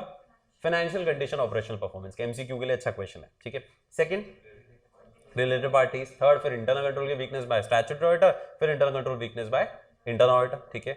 फिफ्थ, चीफ इंटरनल ऑडिटर, वापस इंटरनल ऑडिटर वाले पॉइंट है तो साथ ही साथ आ जाएगा चीफ इंटरनल ऑडिटर का appointment, remuneration, terms of remuneration. और लास्ट पॉइंट इज जो स्टेटमेंट ऑफ डिविएशंस हैं। अब देखो इनमें से देखो 2 पॉइंट तो वही हो गए, 3 पॉइंट वही हो गए इनफैक्ट। ऑडिटर का अपॉइंटमेंट उसमें से निकाल लो, रोल, रिलेटेड पार्टी उसमें से निकाल लो, स्टेटमेंट ऑफ डिविएशन भी वही था एक तरह से, एंड यूज ऑफ फंड कहां कर रहे हो, तो 3 पॉइंट तो वहीं से ले लिए। इंटरनल कंट्रोल वीकनेस वाले 2 पॉइंट और हो गए हमारे पास, ठीक है, फाइन, क्लियर, डन। सो ये हो गया छोटा सा क्वेश्चन। अगला क्वेश्चन मैं पढ़ाऊंगा ही नहीं, क्यों? क्योंकि क्या पूछ रहा है? Role of audit committee under LODR. तो role of audit committee under LODR, तो 8 पॉइंट तो वो वही चिपकाने, 8 से ज्यादा वैसे ही नहीं लिखने होते हैं, ठीक है, 8 से ज्यादा वैसे भी लिखने, क्योंकि क्वेश्चंस की वेटेज अब 4 या 5 नंबर से ज्यादा आ ही नहीं रही है, ठीक है, क्योंकि 30 नंबर यहाँ हो जाते हैं तो आजकल वेटेज उधर कम कर दी इन लोगों ने। फिर भी 8 तो है आपके पास, 2 और देख लेते हैं, 10 से ज्यादा कोई जरूरत नहीं होती, ठीक है। सो 2 और देख लेते हैं, क्योंकि इसमें एमसीक्यू भी नहीं कुछ पूछ नहीं सकता, तो इसलिए कोई मतलब नहीं इसको पढ़ने से बहुत ज्यादा। सो 2 और देख लो, 2 में आप कंफर्टेबल वाले देख लो, 13 14 13 14 13 क्या है? इंटरनल ऑडिटर के साथ डिस्कशन कर लो। क्या डिस्कशन करना है कि भाई कोई सिग्निफिकेंट फाइंडिंग हो तेरी तो मुझे बता दे, और फॉलो अप कर लो उसको कि उसने जो फाइंडिंग्स बताई आपने उसको सुधार लिया कि नहीं सुधार लिया। सेकंड, डिस्कशन किसके साथ? स्टैट्यूटरी ऑडिटर के साथ। कब कब? बिफोर, ड्यूरिंग एंड पोस्ट, तीनों है। Before the audit commences, during the audit में तो क्या डिस्कस करोगे, nature and scope of audit, और फिर post audit discussion to ascertain कि कोई एरिया ऑफ कंसर्न तो नहीं है। तो ये 2 पॉइंट और ऐड कर सकते हैं, ज्यादा से ज्यादा जरूरत नहीं है, वैसे तो 8 वो काफी होते हैं, ठीक है। तो ये स्मार्टनेस दिखानी है अपने को, ये सारे वापस पढ़ने याद नहीं करने। 8 पॉइंट रोल बहुत होता है वैसे भी, ठीक है। 2 पॉइंट और ऐड कर दिए कि सर ऑडिट कमेटी ही है जो इंटरनल ऑडिटर के साथ भी डिस्कशन करेगी कि उसकी कोई फाइंडिंग्स हो तो वो देखेंगी, फॉलो अप करेगी, और सर वो स्टैट्यूटरी ऑडिटर के साथ भी डिस्कस करेगी, ऑडिट शुरू होने से पहले भी, ऑडिट के दौरान भी, नेचर एंड टाइमिंग क्या है तेरा, स्कोप क्या है वो, और बाद में भी कि कोई एरिया ऑफ कंसर्न हो तो मुझे बता दो, ठीक है। तो ये तो रोल वाला क्वेश्चन हो गया। ये तरीका है आपको अदर ऑडिट्स पढ़ने का, और क्या बोलूं मैं, बोरिंग है पर आपको पढ़नी पड़ेगी, ठीक है। अभी तो फिर भी ठीक ठीक चैप्टर, कहीं तो इंटरेस्टिंग चैप्टर आएंगे जैसे बैंक ऑडिट, ये तो आपको बहुत इंटरेस्ट आएगा क्योंकि आप खुद भी इन्वॉल्व उसमें। ये थियोरेटिकल जैसे कुछ चैप्टर्स हैं तो थोड़े से बोरिंग हो सकते हैं, ठीक है, बट फिर भी अपने को तो याद करने हैं क्योंकि एग्जाम में अदर ऑडिट्स में से, ऑडिट कमेटी वाले चैप्टर में से क्वेश्चन आने के चांसेस 70-80% होते हैं। तो प्रोबेबिलिटी भी साथ साथ बताता जाऊंगा मैं आपको कि इसमें 50-50 है, इसमें 60 है, इसमें 70, इसमें 80 है, इस पे तो आता ही आता है क्वेश्चन, ठीक है। तो 2-3 चैप्टर्स ही हैं जिसमें से लगभग हर बार आ रहे हैं क्वेश्चन। एक टैक्स ऑडिट होता है, ठीक है, एक ये ऑडिट कमेटी वाला चैप्टर होता है, एक बैंक या इंश्योरेंस में से, ये 2-3 है जो इनमें चांसेस हैं 100% क्वेश्चन आते आते हैं। बाकी में तो आंख मिचोली चलती है इंस्टीट्यूट की, कभी किस में से पूछता है, कभी किस में से पूछता है, ठीक है। आगे बढ़ूं, कौन सा वाला? देखो विसल ब्लोअर का लॉजिक अगर आपने सुना, उसका एक लॉजिक अभी नीचे भी आ रहा है बी पॉइंट में, 6th बी में, विजिल मैकेनिज्म का नाम होता है वो। विसल ब्लोअर सुना है किसी ने वर्ड, क्या होता है बताओ? विसल ब्लोअर का मतलब नहीं सुना हुआ है, कुछ हिंट दो। सीटी पे जाना तो होता है, चुगलीखोर मैकेनिज्म होता है। जो एम्प्लॉय, जैसे फॉर एग्जाम्पल मैं हूं, आप हो, आप मेरे एम्प्लॉइज हो, मैं आपका बॉस हूं, ठीक है, और इस बीच में हमारे मीडिएटर्स भी होंगे, है ना। मैं टॉप मैनेजमेंट हूं, आप लोअर पे हो, मिडिल भी होगा बीच में, है ना। अब आपको शिकायत करनी है आपके बॉस की, मैं नहीं, आपके बॉस की, जो आपके इमीडिएट बॉस है। आप उस वो गड़बड़ कर रहा है कुछ, अथॉरिटी और हमारा स्केलर चेन क्या बोलता है, आप किसको बताओ? बॉस को बताओ कि सर आप बहुत खराब हो। अब वो तो प्रैक्टिकली पॉसिबल नहीं। तो ये चुगलीखोर मैकेनिज्म एक अवेलेबल होता है, और जिसको हम अभी नया नाम देंगे विजिल मैकेनिज्म। ये मैंडेटरी होता है हर कंपनी को रखना, विजिल मैकेनिज्म। एक मैकेनिज्म पहले से बता के रखो एम्प्लॉइज को, या वेबसाइट पे डाल दो कि अगर तुम्हें लगता है कि तुम्हारा बॉस कुछ गड़बड़ कर रहा है और तुम उसको रिपोर्ट तो कर नहीं सकते, तो तुम सीधे किससे बात कर लो, उससे हायर अथॉरिटी से, और वो भी सब मिले हुए लग रहे हैं, तो तुम सीधे chairman of the audit committee को रिपोर्ट कर दो। ये कहलाता है विसल ब्लोअर, कि तुम वहां सीटी बजा दो, ठीक है। तुमको परेशान नहीं किया जाएगा, टेंशन मत लो, तुम्हारे साथ कुछ ना इंसाफी होते हम खड़े। ये मैकेनिज्म एम्प्लॉइज की सेफ्टी के लिए, जो चुगली करना चाहता है उनके फायदे खबरी के लिए है ये मैकेनिज्म, ठीक है। उसको बोलते हैं विसल ब्लोअर, या नया नाम जो आ रहा है वो है विजिल मैकेनिज्म, विजिलेंट रहना, वो विजिल मैकेनिज्म है या विसल ब्लोअर। तो ये ऑडिट कमेटी के चेयरमैन को, सॉरी ऑडिट कमेटी को देखना है कि जो विसल ब्लोअर मैकेनिज्म है ना, वो ढंग से फंक्शन कर रहा है कि नहीं कर रहा है, सिर्फ कागजों में तो नहीं है वो, ठीक है, वो एक्चुअली भी यूज हो रहा है कि नहीं हो रहा है, ठीक है। नहीं तो वो एम्प्लॉय जो है उसको निकाल दिया जाए, मान लो उसने जरा सी भी चुगली करी तो उसके बॉस ने उसको क्या कर दिया, फायर कर दिया, ठीक है, ऐसा हो तो नहीं रहा है। वो फंक्शनिंग ऑडिट कमेटी को, वो 17 पॉइंट में लिखा हुआ है, ठीक है, क्लियर। नजर मार सकते हो, सारे पॉइंट पर नजर मार सकते हो, इजी है सारे पॉइंट, पर अपन याद नहीं करेंगे सारे के सारे, ठीक है। अब ये याद हो गया जैसे ये वाला पॉइंट, तो याद लिख देना अगर याद रह जाए तो, ठीक है। चलो अब हम आते हैं नेक्स्ट क्वेश्चन पे, नेक्स्ट टॉपिक पे, और वो सीधा क्वेश्चन है, इस एलओडीआर ने क्या क्या इश्यूज एड्रेस कर दिए जो पहले नहीं हुआ करते थे। मतलब इनडायरेक्टली ये क्वेश्चन ऐसा है कि पहले बहुत दिक्कतें होती थी, कोई विजिल मैकेनिज्म नहीं होता था, कोई कोड ऑफ कंडक्ट नहीं होते थे, जो मर्जी हो जैसे करो, ठीक है। ऑडिट कमेटी को 4 बार मिलना कोई कंपलसरी नहीं होता था, डायरेक्टर्स को रेगुलरली मिलना कोई कंपलसरी नहीं होता था। लेकिन अब आप कंपनी लॉ जब पढ़ोगे तो हमने देखा होगा कि डायरेक्टर्स को भी मीटिंग रेगुलरली करनी पड़ती है, ठीक है, उनकी भी 2 मीटिंग के बीच में गैप नहीं होना चाहिए बहुत ज्यादा दिन का। ये मैंडेटरी अब कर दिया, और ये सारे इश्यूज किसने एड्रेस किए? क्लॉज 49 ने एड्रेस कर लिए। लेकिन अब वो क्लॉज 49 का नाम तो बोलेंगे नहीं अपन, तो अब उसका नाम क्या बोलेंगे? एलओडीआर। कि ये इश्यूज जो पहले कंपनीज में हुआ करते थे किसी जमाने में, एलओडीआर या क्लॉज 49 आने के बाद या एलओडीआर आने के बाद वो इश्यूज अब क्या हो गए? सॉल्व हो गए। अब ऐसे कौन से इश्यूज थे वो अपन एक एक देख लेते हैं। पॉइंट बहुत सिंपल है, इसमें बहुत सिंपल है। सबसे पहला, बोर्ड की रिस्पॉन्सिबिलिटी पहले कहीं पता ही नहीं होती थी। अब आपने देखा होगा डीआरएस, डायरेक्टर, रिस्पॉन्सिबिलिटी, स्टेटमेंट। अब आ गया, अब आ गया मतलब आ गया है, वो पहले आ गया था, बट वो लाया कौन? वो लाया ये लिस्टिंग एग्रीमेंट और ये एलओडीआर। ठीक है, सो बोर्ड की रिस्पॉन्सिबिलिटी, बोर्ड का फंक्शन, बोर्ड का कंपोजिशन आपने देखा होगा, नॉन एग्जीक्यूटिव वित्त होने चाहिए, एग्जीक्यूटिव वित्त होने चाहिए, उसमें भी इंडिपेंडेंट नॉन इंडिपेंडेंट का फंक्शन है, वो कंपोजिशन, उनका कॉम्पनसेशन, वो 1%, 3%, 11%, वो सारा, उनके लिए डिस्क्लोजर, बोर्ड को अपनी रिपोर्ट में क्या क्या डिस्क्लोज करना है, ये सब पहले नहीं थे, आधे अधूरे थे। जब से एलओडीआर आया या क्लॉज 49 आया, उसने ये सारे इश्यूज को क्या कर दिया। इट इज बहुत simple question is very easy. ठीक है, सो अपन 7 पॉइंट याद कर लें, 8 पॉइंट याद कर लें, बहुत होता है इसमें। ठीक है, सो क्या लिखा है? सबसे पहला तो क्या किया एलओडीआर ने? बोर्ड से रिलेटेड, बोर्ड के फंक्शंस, बोर्ड की रिस्पॉन्सिबिलिटीज, बोर्ड का कंपोजिशन, बोर्ड का कॉम्पनसेशन, डायरेक्टर्स का कॉम्पनसेशन, उनसे रिलेटेड डिस्क्लोजर, ये सब इश्यूज एड्रेस कर दिए, क्लियर कर दिए, ये करना है तुम्हें। ठीक है, पॉइंट नंबर सी पे आ जाओ। बी बाद में, जो इजी वाले पहले वो याद करते थे। ऑडिट कमेटी का भी कुछ पता नहीं था पहले, कितने लोग होने चाहिए, क्या रोल होगा उनका, अभी क्लियर हो गया ना, रोल क्या है उनका, मैंडेटरी उनको क्या रिव्यू करना, सब क्लैरिटी आ गई, पहले कुछ क्लियर नहीं था। सो कंपोजिशन, मीटिंग्स कितनी बार करनी है, क्या पावर है, क्या रोल है, क्या रिस्पॉन्सिबिलिटी ऑडिट कमेटी की, क्योंकि ऑडिट कमेटी बहुत इंपॉर्टेंट पिलर है किसका, कॉर्पोरेट गवर्नेंस का, उनके बारे में कुछ आता पता ही नहीं था, वो क्लियर हो गया। अब आपने देखा बिल्कुल सब क्लैरिटी से दे रखा है, तो ये इश्यू एड्रेस किया किसने? इस पर्टिकुलर एलओडीआर ने। फिर आगे देखो, सब्सिडरी कंपनीज, अभी एक टॉपिक आएगा पूरा, अपन डिटेल में पढ़ेंगे, सब्सिडरीज कंपनीज को कैसे मैनेज किया जाए, जो होल्डिंग की सब्सिडरीज हैं। ठीक है, उनके लिए पूरी एक गाइडलाइन दे रखी, जो हम भी हमारे कोर्स में अभी आगे आएगी, पूरी गाइडलाइन वो इन्होंने एड्रेस करी।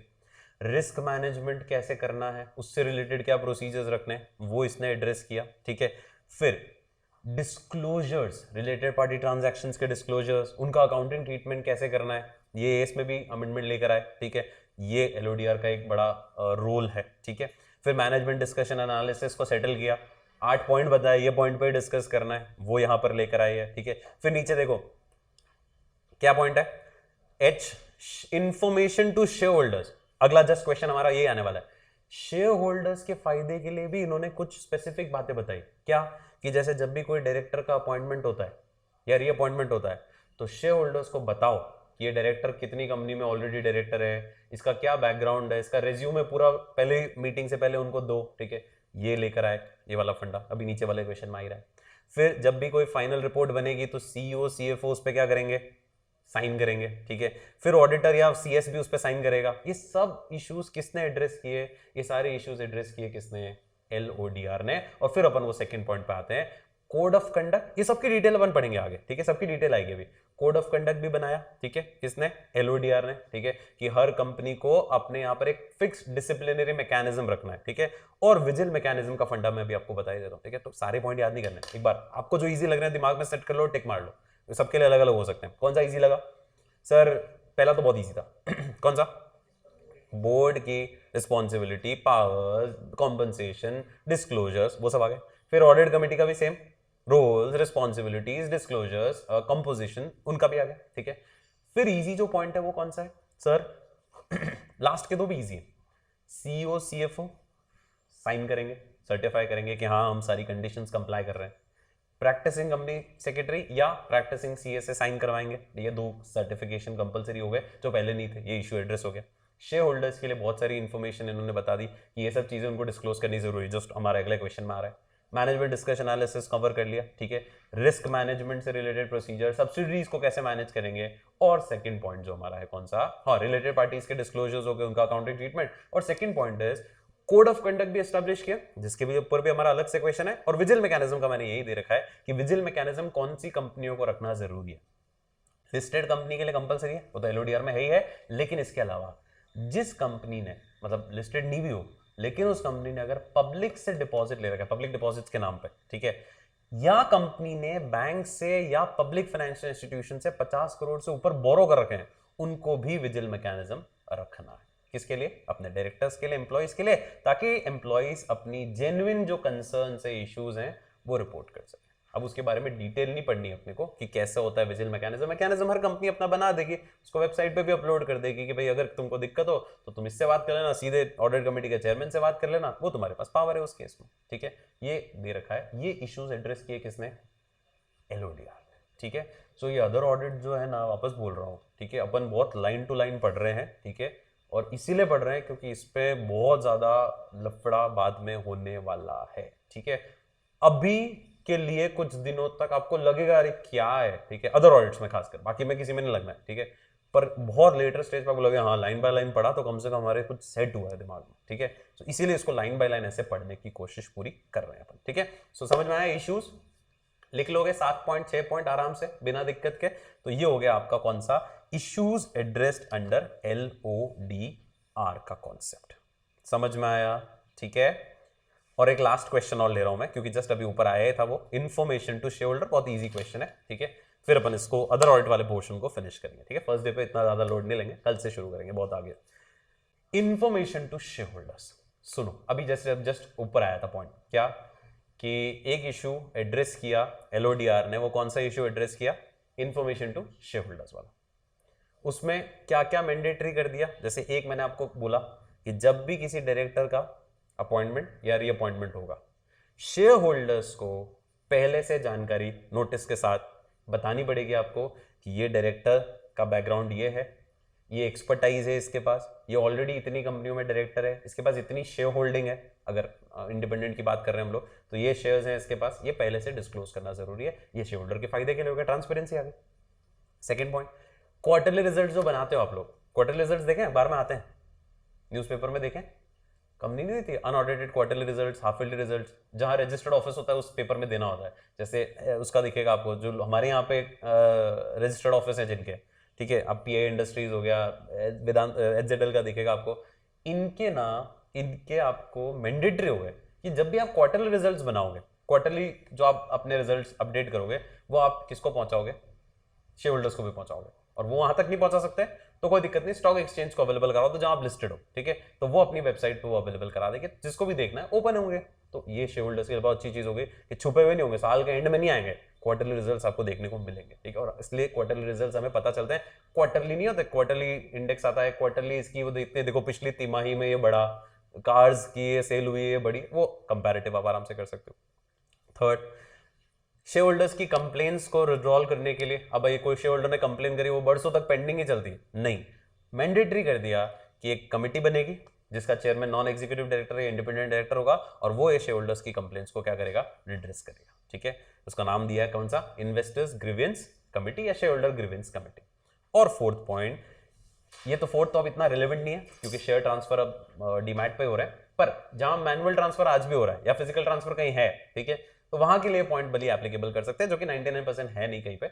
फिजिकल ट्रांसफर्स में भी क्या होता था, जैसे मेरे को शेयर आपको ट्रांसफर करना है, तो उसमें फॉर्मेलिटी लंबी होती थी, शेयर ट्रांसफर फॉर्म भरना होता था, कंपनी को भेजोगे, फिर वो कंपनी किसी दोस्त के नाम पर रजिस्टर करेगी, उसमें भी बहुत लंबा टाइम लग जाता था। उसके लिए भी शेयर होल्डर्स के लिए वही क्लॉज 49 में लिख दिया था पहले, अब LODR के नाम से आ गया कि शेयर होल्डर के शेयर ट्रांसफर प्रोसेस में भी 14 दिन से ज्यादा का टाइम नहीं लगना चाहिए। और इसके लिए भी आपको ये काम किसको सौंप देना चाहिए, या तो आपको एक शेयर ट्रांसफर ऑफिसर रख देना चाहिए, या रजिस्टर और शेयर ट्रांसफर एजेंट्स होते हैं उनको अपॉइंट कर लो, वो ये शेयर होल्डर्स के लिए काम करते हैं। मतलब शेयर होल्डर की बेहतरी के लिए, क्लैरिटी के लिए, ट्रांसपेरेंसी के लिए ये 4 पॉइंट LODR में आए। पहला क्या आया, जब भी डायरेक्टर का अपॉइंटमेंट रीअपॉइंटमेंट करोगे, ये 4 चीजें शेयर होल्डर्स को बताओगे, क्या क्या, रेज्यूम ऑफ द डायरेक्टर, उसका पूरा background, nature of expertise, name of companies जिसमें वो ऑलरेडी डायरेक्टर है, और अगर वो नॉन एग्जीक्यूटिव है तो उसके पास कितने शेयर्स पड़े हुए, क्योंकि एक लिमिट से ऊपर होते हैं तो फिर वो नॉन एग्जीक्यूटिव नहीं रह पाएगा, ठीक है, तो वो आपको बताना जरूरी है। सेकंड किसके लिए आया, क्वार्टरली रिजल्ट्स और प्रेजेंटेशन, जो कंपनियां बना के इनको दी देती है, स्टॉक मार्केट एनालिस्ट होते हैं, ताकि ये लोग टीवी में बोल सकें अच्छे से, है ना, ये देखो ये कंपैरेटिव है ना। जब आप उनको दे रहे हो तो वो चीज आप अपनी वेबसाइट पे भी डालो, और आप अपनी वेबसाइट पे नहीं डाल रहे तो कोई दिक्कत नहीं, आप स्टॉक एक्सचेंज को दे दो, हम हमारी वेबसाइट पे अपलोड कर देंगे, ठीक है। थर्ड, शेयर होल्डर की कंप्लेंट्स के लिए इन्वेस्टर ग्रीवेंस कमेटी बनानी, जिसमें भी वही नॉन एग्जीक्यूटिव डायरेक्टर चेयरमैन होगा। और फोर्थ, शेयर ट्रांसफर के प्रोसेस को थोड़ा स्पीड अप करने के, एक्सपेडाइट मतलब होता है स्पीड अप करने के लिए क्या करना पड़ेगा, बोर्ड को ये पावर डेलीगेट करनी है, किसको, किसी ऑफिसर को या किसी कमिटी को या शेयर ट्रांसफर एजेंट को, जैसा यहां पर दिख रहा है आप लोग को। क्लियर, ठीक है, कंफर्टेबल, ठीक है। एक छोटा सा क्वेश्चन और रह गया, वो भी 2-3 लाइन का ही है, 2-3 पॉइंट्स का ही है, इसको लास्ट में, आज फाइनल ये लास्ट यही है, ठीक है, बस ये इससे ज्यादा नहीं लेंगे, ये लास्ट क्वेश्चन है, ये भी उससे टॉपिक से रिलेटेड। रोल में आखिरी रोल कौन सा होता था, रोल में आखिरी रोल कौन सा होता है बताओ, पब्लिक का पैसा, पब्लिक इश्यू से जो पैसा आया है वो कहीं इधर उधर तो नहीं जा रहा है, तो क्वार्टरली और एनुअल स्टेटमेंट ऑफ डिविएशन वो वही क्वेश्चन है, बस कुछ नहीं, ऑलरेडी पढ़ चुके हैं। तो क्या लिखा है, पब्लिक इश्यू से, प्रेफरेंशियल इश्यू से, राइट इश्यू से जो पैसा आया है, ठीक है, उस पैसे का इस्तेमाल, फर्स्ट पॉइंट में मेन चीज लिखी है, द यूज और एप्लीकेशन ऑफ फंड, मोटा मोटा मेजर मेजर कैटेगरी में देख लो, ठीक है, कि भाई कैपिटल एक्सपेंडिचर कितना किया, सेल्स मार्केटिंग में कितना खर्चा कर दिया आपने, वर्किंग कैपिटल में कितना कर लिया, ये आपको देखना है। तो इसका यूज और application of fund quarterly basis पे कंपनी को डिक्लेयर करना पड़ेगा कि हमने इस पैसे का, जैसे आपने जनवरी में कोई इशू लेकर आए, तो जनवरी से मार्च, अप्रैल से जून, जब तक वो पैसा खत्म नहीं हो जाता, आपको हर क्वार्टरली रिजल्ट अपडेट करना है कि इस पैसे का इस्तेमाल कहां कहां हमने मेजर कैटेगरी में किया, एक ये कंपलसरी। फिर सेकंड पॉइंट, एनुअल बेसिस पे क्या करना है, एनुअल पे वही करना है कि इस पैसे का इस्तेमाल अगर किसके लिए कर लिया है, अदर देन दैट पर्पस, जो पर्पस के लिए उठाया था उस पर्पस के अलावा हमने इस पैसे का कहीं इस्तेमाल कर लिया है, तो वो आपको डिस्क्लोज करना पड़ेगा और ऑडिट कमेटी के सामने रखना पड़ेगा, ठीक है। और ये डिस्क्लोजर कब तक करना है, जब तक पूरा पैसा यूज नहीं हो जाता, तो ये तब तक करते रहना है डिस्क्लोजर, ठीक है। और इस पर्टिकुलर क्लॉज का, सब क्लॉज का उद्देश्य यही है कि अगर पैसा कहीं और डाइवर्ट हो रहा हो तो किसकी नजर में आ जाए, ऑडिट कमेटी की नजर में आ जाए, ताकि वो सूटेबल एक्शन ले सके। इस पे क्वेश्चन नहीं आएंगे ऐसे, ठीक है, ये सिर्फ उसी का एक्सप्लेनेशन है जो अपन ने पढ़ा था। Clear, done. So with this we are done with what, we are done with the audit committee का बेसिक और कॉर्पोरेट गवर्नेंस का बेसिक, जो सेशन 1 हमारा बेसिक आज। अब हम दूसरा जो टॉपिक आज का ले रहे हैं, ठीक है, वो कौन सा ले रहे हैं, वो हम लोग ले रहे हैं एथिक्स का, प्रोफेशनल एथिक्स जिसको हम बोलते हैं। पहले मैं आपको इसका बैकग्राउंड बता देता हूं इस प्रोफेशनल एथिक्स का, और सबसे इंपॉर्टेंट है 16 नंबर से 20 मार्क्स का ये वेटेज है। आराम से आपके 16 और 20 आ जाएंगे इसमें, अगर सिंसियरली पढ़ लिया तो, क्योंकि एक लौता टॉपिक ऐसा है, और कंपनी ऑडिट एक ऐसा टॉपिक और है, पर उसका वेटेज इतना नहीं हो, 5 नंबर भी आता है, कभी 6 नंबर भी आता है, कभी 8 नंबर आता है। ये इकलौता ऐसा टॉपिक है जहां वेटेज अच्छा खासा मिल रहा है, 16 नंबर मिनिमम मिल रहे हैं, और 16 में से 16 लाने की प्रोबेबिलिटी ऑडिट में सिर्फ इसी टॉपिक में। अब अदर ऑडिट में मान के चलो कि अगर 30 का पेपर है, 35 का है, 40 का पेपर है, तो आप ज्यादा से ज्यादा 15 लेके आ पाओगे, बहुत इंटेलिजेंट भी हुए तो 15 से 16 से 20, क्योंकि आपको कंटेंट रिटेन नहीं रहेगा उस दिन तक, ये अभी आपको याद है, और इसलिए आपको मैं बोल रहा हूँ बार बार पढ़ते रहना, जितना याद रहेगा उतना बहुत बढ़िया। स्टैंडर्ड करीबन 40 मार्क्स का आ रहा है, उसमें भी मान के चलो आप कि एमसीक्यू अगर ठीक कर लिए तो ठीक, नहीं तो फिर आपके 10 नंबर 12 नंबर से ज्यादा नहीं आएंगे, वो भी मैं हायर साइड बता रहा हूँ अच्छे बच्चों के, ठीक है। बाकी तो एक दो ही आते हैं सबके, जब कॉपी चेक होती है तो एक दो नंबर ही मिलते हैं 40 में से, और फेल का सबसे बड़ा रीजन स्टैंडर्ड्स ही होंगे, ठीक है। इसलिए स्टैंडर्ड्स को तो बाद में अपन लास्ट में अलग ही पूरा अलग ही तरीके से पढ़ेंगे, मेन अभी अदर ऑडिट्स पे, इसीलिए मैं बोल रहा था आपको फोकस करना है।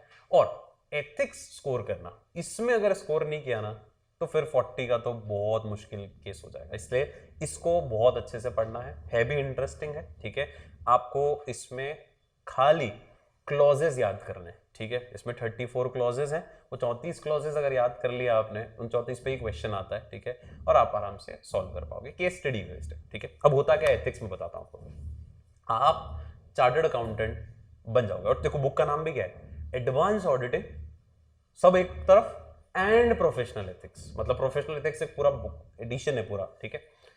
अब ये एथिक्स होता क्या है, सबसे पहले तो ये समझते हैं। आप चार्टर्ड अकाउंटेंट बन गए, अज्यूम करो, ठीक है, जुलाई 21 और जनवरी 22, ठीक है, रेस्पेक्टिव अटेम्प्ट आपका जो भी। उसके बाद आप मेंबरशिप लोगे, इंस्टीट्यूट की मेंबर बनना पड़ेगा।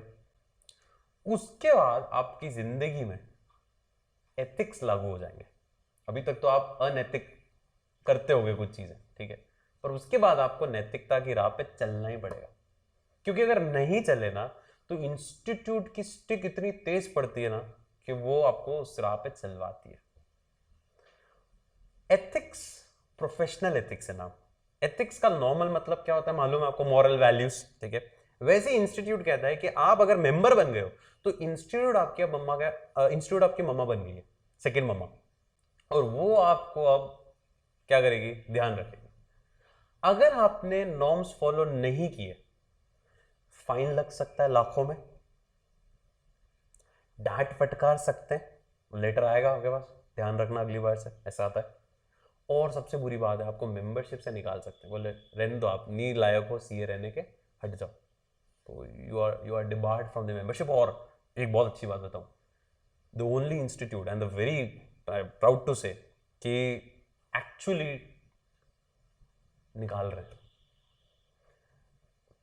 सम ईयर्स बैक सत्यमेव जयते आया था, उसमें आमिर खान ने ऐसा डिस्कस किया था कि डॉक्टर्स में भी एथिक्स होते हैं, बट टिल डेट उस दिन तक no action has been taken against any doctor.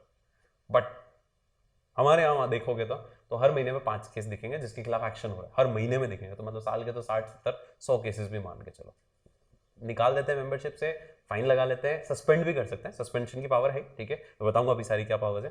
पर एथिक्स आपको फॉलो करने जरूर, और इसलिए सीए फाइनल में पढ़ाते हैं, क्योंकि फाउंडेशन में पढ़ाते हैं तो बच्चा आधे बच्चे ऐसे ही छोड़ देंगे, बोले वैसे ही तो इतना मुश्किल हो, फिर बाद में और टेंशन, ठीक है। अब क्या एथिक्स है, बहुत बड़े एथिक्स हैं, 34 क्लॉजेज हैं जो मना कर रखा है आपको, आप ये नहीं कर सकते, आपने अगर किया तो गड़बड़ है।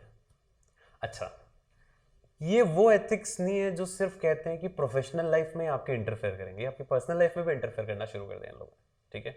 सो पहले जब एथिक्स हुआ करते थे, बने थे शुरू से ही एथिक्स, तो पहले सिर्फ प्रोफेशनल मिसकंडक्ट होते थे कि प्रोफेशनल लाइफ में आपने कुछ गड़बड़ करी तो आपके ऊपर एक्शन है।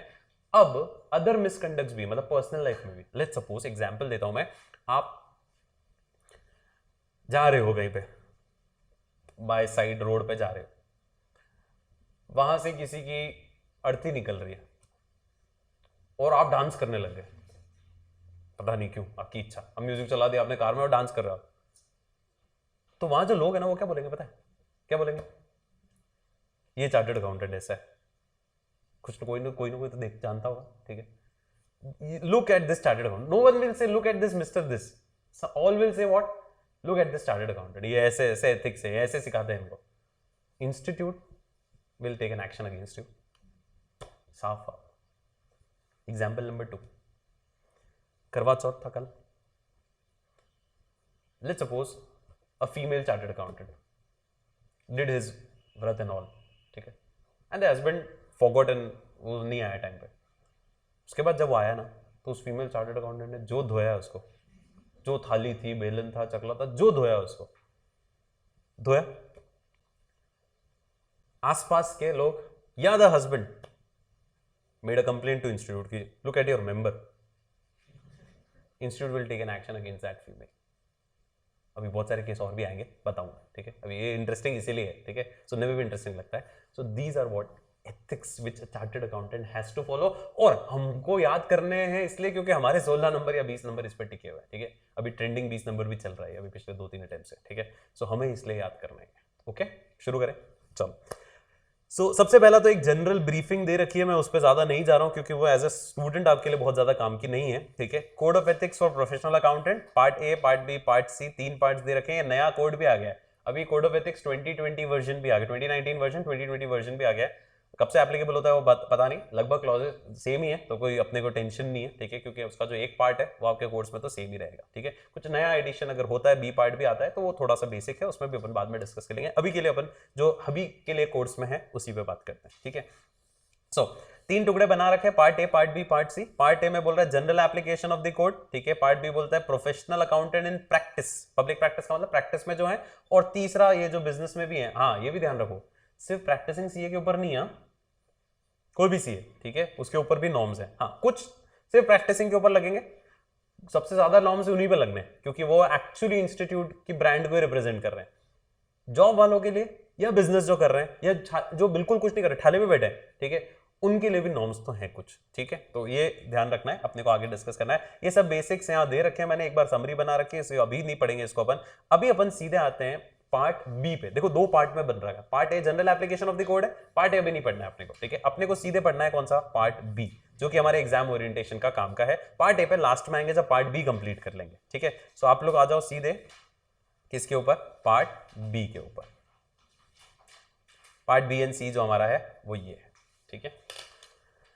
यहां से शुरू करते हैं, और आज के सेशन में और कल के भी सेशन में हम लोग सिर्फ एक बार इंट्रोडक्टरी कुछ चीजें पढ़ेंगे। अभी मैं क्लॉजेस पे नहीं आ रहा हूं, एग्जाम में क्वेश्चंस क्लॉजेस पे ही मिलेंगे आपको, ठीक है। पर उससे पहले थोड़ा सा इंटरेस्ट बना लेते हैं, कुछ चीजें मैं आपको बता देता हूं जो सीए फाइनल के बाद आपको कोई नहीं बताने वाला है, ठीक है, क्योंकि आप खुद चार्टर्ड अकाउंटेंट बन जाओगे, फिर आप सीखोगे थोड़ी किसी से, है ना। सो सीए एक्ट कौन सी तारीख को, 1 जुलाई 1949 में बना था, ठीक है।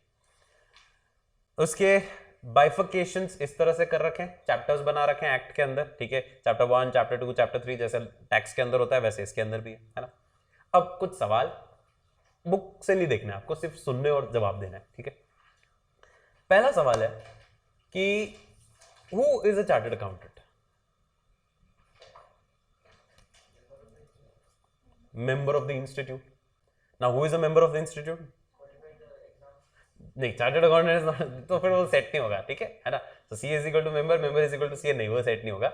सो जैसे शुभम ने बोला, chartered accountant is a member of institute. Member of institute कौन? जिसने सारे एग्जाम्स क्लियर कर लियो प्रिस्क्राइब्ड, सारी ट्रेनिंग कंप्लीट कर लियो, कंडीशन वही होती है, ठीक है, फाइन, सारी ट्रेनिंग कंप्लीट कर लियो और वो एलिजिबल हो मेंबरशिप के लिए, वो कंडीशंस भी होती हैं कुछ, ठीक है, वो एलिजिबल हो मेंबरशिप के लिए, प्लस उसने मेंबरशिप के लिए क्या किया हो?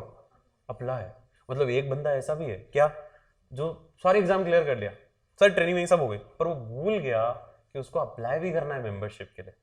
फिर 10 साल बाद उसको किसी ने बोला भाई तेरी डिग्री तो बता, बोले डिग्री तो आई नहीं इंस्टीट्यूट से, उसने मांगी इंस्टीट्यूट से डिग्री, मेरे को डिग्री दो मेरी, ठीक है, बोले आई की डिग्री, बोले आप कब चार्टर्ड अकाउंटेंट बने? बोले मैं तो 10 साल पहले एग्जाम क्लियर कर लिए सारे के सारे। बोले आपने अप्लाई तो किया ही नहीं, तो अप्लाई अगर आप नहीं करोगे ना तो मेंबरशिप नहीं मिलेगी, और मेंबरशिप नहीं मिलेगी तो आप सीए नहीं कहलाओगे। तो उसने 10 सालों में अपनी ब्रांड जो सीए यूज कर रखी थी वो उसके ऊपर भी एक्शन लिया फिर उसके ऊपर, ठीक है, भाई तूने सीए यूज कैसे किया नाम, जब तू है ही नहीं chartered accountant, because without becoming a member you can not be called as a chartered accountant. तो भूलना मत हुआ, ठीक है, मेंबरशिप के लिए अप्लाई करना जरूरी होता है, ठीक है। अभी मैंने आपको एक बात बताई, कुछ एलिजिबिलिटी भी होती है, आपने एग्जाम क्लियर कर लिया, आपने ट्रेनिंग भी कंप्लीट कर ली, but if you are not eligible तो आप चार्टर्ड अकाउंटेंट नहीं कहलाओगे। या बनने के बाद, डिग्री लेने के बाद भी अगर एलिजिबिलिटी लूज हो सकती है आपकी, और वो केसेस कौन से हैं, तो उसके लिए इंस्टीट्यूट ने सीए एक्ट के अंदर सेक्शन 8 बना रखा है, डिसेबिलिटीज टू बिकम मेंबर। ये सब नॉलेज के लिए, इस पे कोई एग्जाम में क्वेश्चन नहीं आएगा, इस पे कोई एग्जाम में क्वेश्चन नहीं आएगा। Disabilities to become a member, जिसमें 6 डिसेबिलिटीज दे रखी है। पहली डिसेबिलिटी ये है, साथ देखना भी चाहो तो देख सकते हो, नहीं तो समझ लो, कोई बहुत एग्जाम ओरिएंटेड नहीं है, इसलिए कोई अपने को देखने साथ साथ देखने की जरूरत नहीं है। 21 साल के अगर आप नहीं हो और आपने एग्जाम क्लियर कर लिया तो आप मेंबरशिप के लिए अप्लाई नहीं कर सकते। मतलब समझे भाई, इंस्टीट्यूट के लिए CA foundation, CA inter, CA final, ये एग्जाम्स होते हैं। इंस्टीट्यूट की बुक्स में कहीं ये नहीं लिखा है कि सीए फाउंडेशन के लिए आपकी मिनिमम एज होनी चाहिए, सीए फाउंडेशन के लिए आप 12th पास होने चाहिए, और 12th पास के लिए कोई जरूरी नहीं है कि 16 साल 17, आप 15 साल में भी 12th पास हो सकते हैं, ठीक है। आपने बेसिक क्लासेस स्किप कर दी, गाँव में होता है ना ऐसा, ये 16 साल में उसने 12th क्लियर कर ली, पॉसिबल है, ठीक है। 16 में उसने 12th क्लियर कर ली, तो अगर वो सीए बनेगा तो 20 में सीए बन जाएगा, सीए बन गया, ठीक। मेंबरशिप नहीं मिलेगी, आप सीए की डिग्री नहीं मिलेगी आपको कम से कम कब?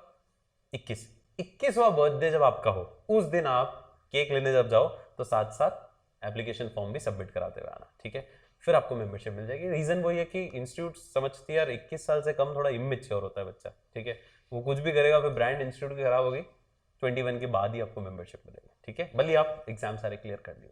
पहला। दूसरा, अनसाउंड माइंड, पागल हो गया, रिजल्ट आया, कूदा कूदा तो छत पे लगी, छत से लगी तो गया, ब्रेन वॉश, सॉरी, ठीक है, या बाद में भी पागल हो गया तो वो डिग्री एलिजिबिलिटी नहीं रहती है, ठीक है, क्योंकि अनसाउंड माइंड में फिर प्रॉब्लम है। अच्छा, अनसाउंड माइंड भी ऐसे नहीं, ऐसे तो अपन एक दूसरे को बोलते ना, ये पागल तो पागल, नहीं, वो वाला नहीं, कोर्ट ने डिक्लेयर किया हो कि हाँ yes he is an unsound mind, she is an unsound mind, तो आप एलिजिबल नहीं हो क्या करने के लिए? मेंबर कहलाने के लिए। सिंपल सवाल पूछते जाना, इसमें आपके खुराफाती सवाल आएंगे, ठीक है, अदरवाइज में कुछ नहीं आएगा, मुझे मालूम है, ठीक है, क्योंकि वो जितना आ रहा है उतना मैं आपको बता ही रहा हूँ, उसमें बहुत रेयर आपको कोई क्वेश्चंस आएंगे, आए तो बहुत अच्छी बात है, इसमें आपके छोटे छोटे खुराफाती दिमाग वाले क्वेश्चंस आएंगे, पूछते जाना, ठीक है, ताकि सबको क्लियर होता जाएगा। तीसरा, अगर आप इनसॉल्वेंट घोषित हो गए, अब इनसॉल्वेंट में भी 2 टाइप के होते हैं, ठीक है, एक होता है डिस्चार्ज इंसॉल्वेंट, एक होता है अनडिस्चार्ज इंसॉल्वेंट। अनडिस्चार्ज मतलब अभी तक उसको डिस्चार्ज नहीं किया है कोर्ट ने, मतलब ही इज एन इंसॉल्वेंट, तो वो तो मेंबर नहीं बन सकता, और मेंबर है और फिर इंसॉल्वेंट हो गया तो मेंबरशिप से डिस्चार्ज हो जाएगा वो, ठीक है। अनडिस्चार्ज में तो क्लियर है, डिस्चार्ज में भी इंस्टीट्यूट ने बोला नहीं, मेंबर नहीं बन सकता, क्योंकि एक बार तो दिवालिया घोषित हो गया ना, ब्रांड तो तूने खराब करी थी हमारी, ठीक है, तो तू नहीं बन सकता। लेकिन अगर तुझे कोर्ट ने माफी दे दी कि यार ये तेरी जो इंसॉल्वेंसी हुई थी वो किसकी वजह से हुई थी? मिस फॉर्च्यून की वजह से। मिस फॉर्च्यून मतलब किसी आकस्मिक घटना की वजह से, तेरे हाथ में भी नहीं थी। अब जैसे बाढ़ आ गई, डूब गया पूरा, सब डूब गया बिजनेस, तो ठीक है, भूकंप आ गया, पूरा डूब गया, है ना, सो उस केस में तो देखो उसको डिस्चार्ज किया और मिस फॉर्च्यून की वजह से हुआ था, तो आप मेंबर बन सकते हो, बाकी डिस्चार्ज में भी आप मेंबर नहीं बन सकते, इसके अलावा कोई रीजन अगर है तो।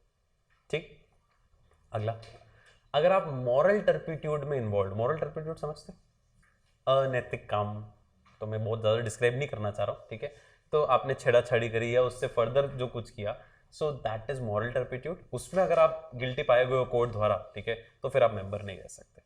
और छठा पॉइंट है, इंस्टीट्यूट के वो 34 क्लॉजेस में आपने कुछ गड़बड़ करी, प्रोफेशनल या अदर मिसकंडक्ट किया, तो भी आपको मेंबरशिप से हटाया जा सकता है, आप एलिजिबल फिर नहीं रहोगे। ठीक है, तो ये 6 पॉइंट दे रखे हैं सेक्शन 8 में डिसेबिलिटीज। तो मेरी कहानी कहां से शुरू हुई? Who is a chartered accountant? Sir, chartered accountant is a person who is a member of institute. Now who is a member of institute? Member of institute की डेफिनेशन है सर क्या होना चाहिए? एग्जाम क्लियर, ठीक है। Second क्या होना चाहिए? Training complete. थर्ड क्या होना चाहिए? एलिजिबल होना चाहिए, और एप्लीकेशन दी उसने। एलिजिबिलिटी, तो डिसएलिजिबिलिटी की बात कर लेते हैं, कौन इनएलिजिबल है? तो 6 लोग इनएलिजिबल है। 21 अनसाउंड माइंड, अनडिस्चार्ज इंसॉल्वेंट बिल्कुल भी नहीं, डिस्चार्ज भी नहीं, एक्सेप्ट जब उसको कोर्ट ने या सेंट्रल गवर्नमेंट ने माफी दे दी वो मिसफॉर्चून की वजह से, मॉरल टर्पिट्यूड वाला केस, ठीक है, और आईसीआई का केस, ये 6 केसेस में आप नहीं बन सकते हो, क्या मेंबर नहीं रह सकते, ठीक है, वो आपको अलाउड नहीं है मेंबर बनना। सो ये हमारा एक पॉइंट ये हुआ, ठीक है, सब नॉलेज के लिए, हाँ, बाकी तो ज्यादा काम का नहीं है चीजें, सिर्फ नॉलेज के लिए, ठीक है। अब मैं आपको आगे बता रहा हूँ next point, last point discuss कर लेते बस आज का। आप मेंबर हो और आप मेंबर बने हो इंस्टीट्यूट को एप्लीकेशन देके। अच्छा, इंस्टीट्यूट में 2 रजिस्टर्स होते हैं, एक होता है मेंबरशिप रजिस्टर और एक होता है फर्म रजिस्ट्रेशन, फर्म रजिस्टर। एक आपको मिलता है एमएनओ, मेंबरशिप नंबर, और एक फर्म का क्या मिलता है? एफआरएन, फर्म रजिस्ट्रेशन नंबर। ये 2 रजिस्ट्रेशन बुक होती है, ठीक है। आप मेंबर बन गए, आपका नाम इंस्टीट्यूट की मेंबरशिप बुक में आ गया, वो रिमूव भी हो सकता है। कब रिमूव हो जाएगा वो? हाँ, आपने आईसीआई के वो प्रोफेशनल मिस करा, एक तो वो सिचुएशन हो गई। दूसरा, जब मर गए आप, नहीं अमर ब्रैकेट में लिखेगी अमर, वो नाम हट जाएगा मेंबरशिप से, ठीक है। सो एक वो केस हो सकता है जब मर जाएगा पर्सन, डेथ हो जाएगी, तो मेंबरशिप रजिस्टर से नाम हटेगा। एक ये वाली केस बोल गया। तीसरा, वो शानदार केस है, हाँ, पैसे नहीं भरे आपने। अच्छा, एक चीज सुनो, फीस तो जीवन भर भरनी है, मैं सोचना सीए बन गया उसके बाद फीस नहीं भरनी है, फिर और भरनी है, हर साल भरनी है, रिन्यूअल फीस, मेंबरशिप रिन्यू होती है आपकी, ठीक है। 30 सितंबर लास्ट डेट होती है, 30 September is the last date for what? For membership. जैसे अभी चल रहा है फॉर द ईयर 2021, तो 2021 अभी तो ठीक है, एक्सटेंड कर दी इंस्टीट्यूट ने, ठीक है, 2 महीने और आगे बढ़ा दिए, पैसे नहीं लोगों के पास, पर 30 सितंबर बाकी लास्ट डेट हो। तो ईयर 2021 की फीस मेरे को कब तक देनी थी? 30 सितंबर 2020 तक देनी थी। अगर मैंने 30 सितंबर 2020 तक नहीं दी, तो 1 अक्टूबर को मैं जो सुबह उठूंगा ना, तो टैग मेरे ऊपर नहीं होगा, किसका? सीए का।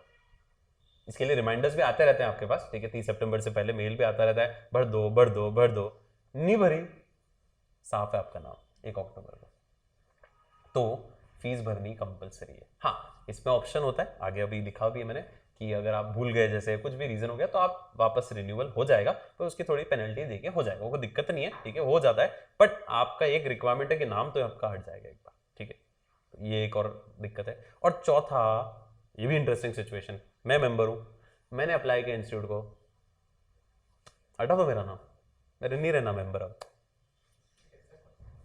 है, ऑप्शन है, ठीक है भाई, मेरी उम्र हो गई 50 साल, अब मैं हिमालय पे जाके रेस्ट करना चाहता हूँ, ठीक है, वहां साधना करना चाहता हूँ, क्यों भरूं मैं मेंबरशिप फीस हर साल, और मेरी इज्जत खराब हो, मेंबरशिप फीस नहीं भर के नाम हटा इसका, इससे अच्छा मैं वॉलंटरी अप्लाई कर दूं, remove my name from the membership. So वो ऑप्शन नहीं, फिर इंस्टीट्यूट के पास ऑप्शन नहीं कि नहीं हटाएगा वो, बोले नहीं रहने दो ना, रहने दो, नहीं, वो तो हटाना ही पड़ेगा, जब जिस मेंबर है उसी ने मना किया तो हटाना पड़ेगा। तो 4 सिचुएशन है जहां पर रजिस्टर ऑफ मेंबर से नाम हट जाएगा, लेकिन रिस्टोर करना पॉसिबल है, ठीक है। रिस्टोरेशन के लिए मैं आपको बता देता हूं पढ़ के हल्का सा, कि रिस्टोरेशन कब कब कैसे कैसे हो सकता है, ठीक है।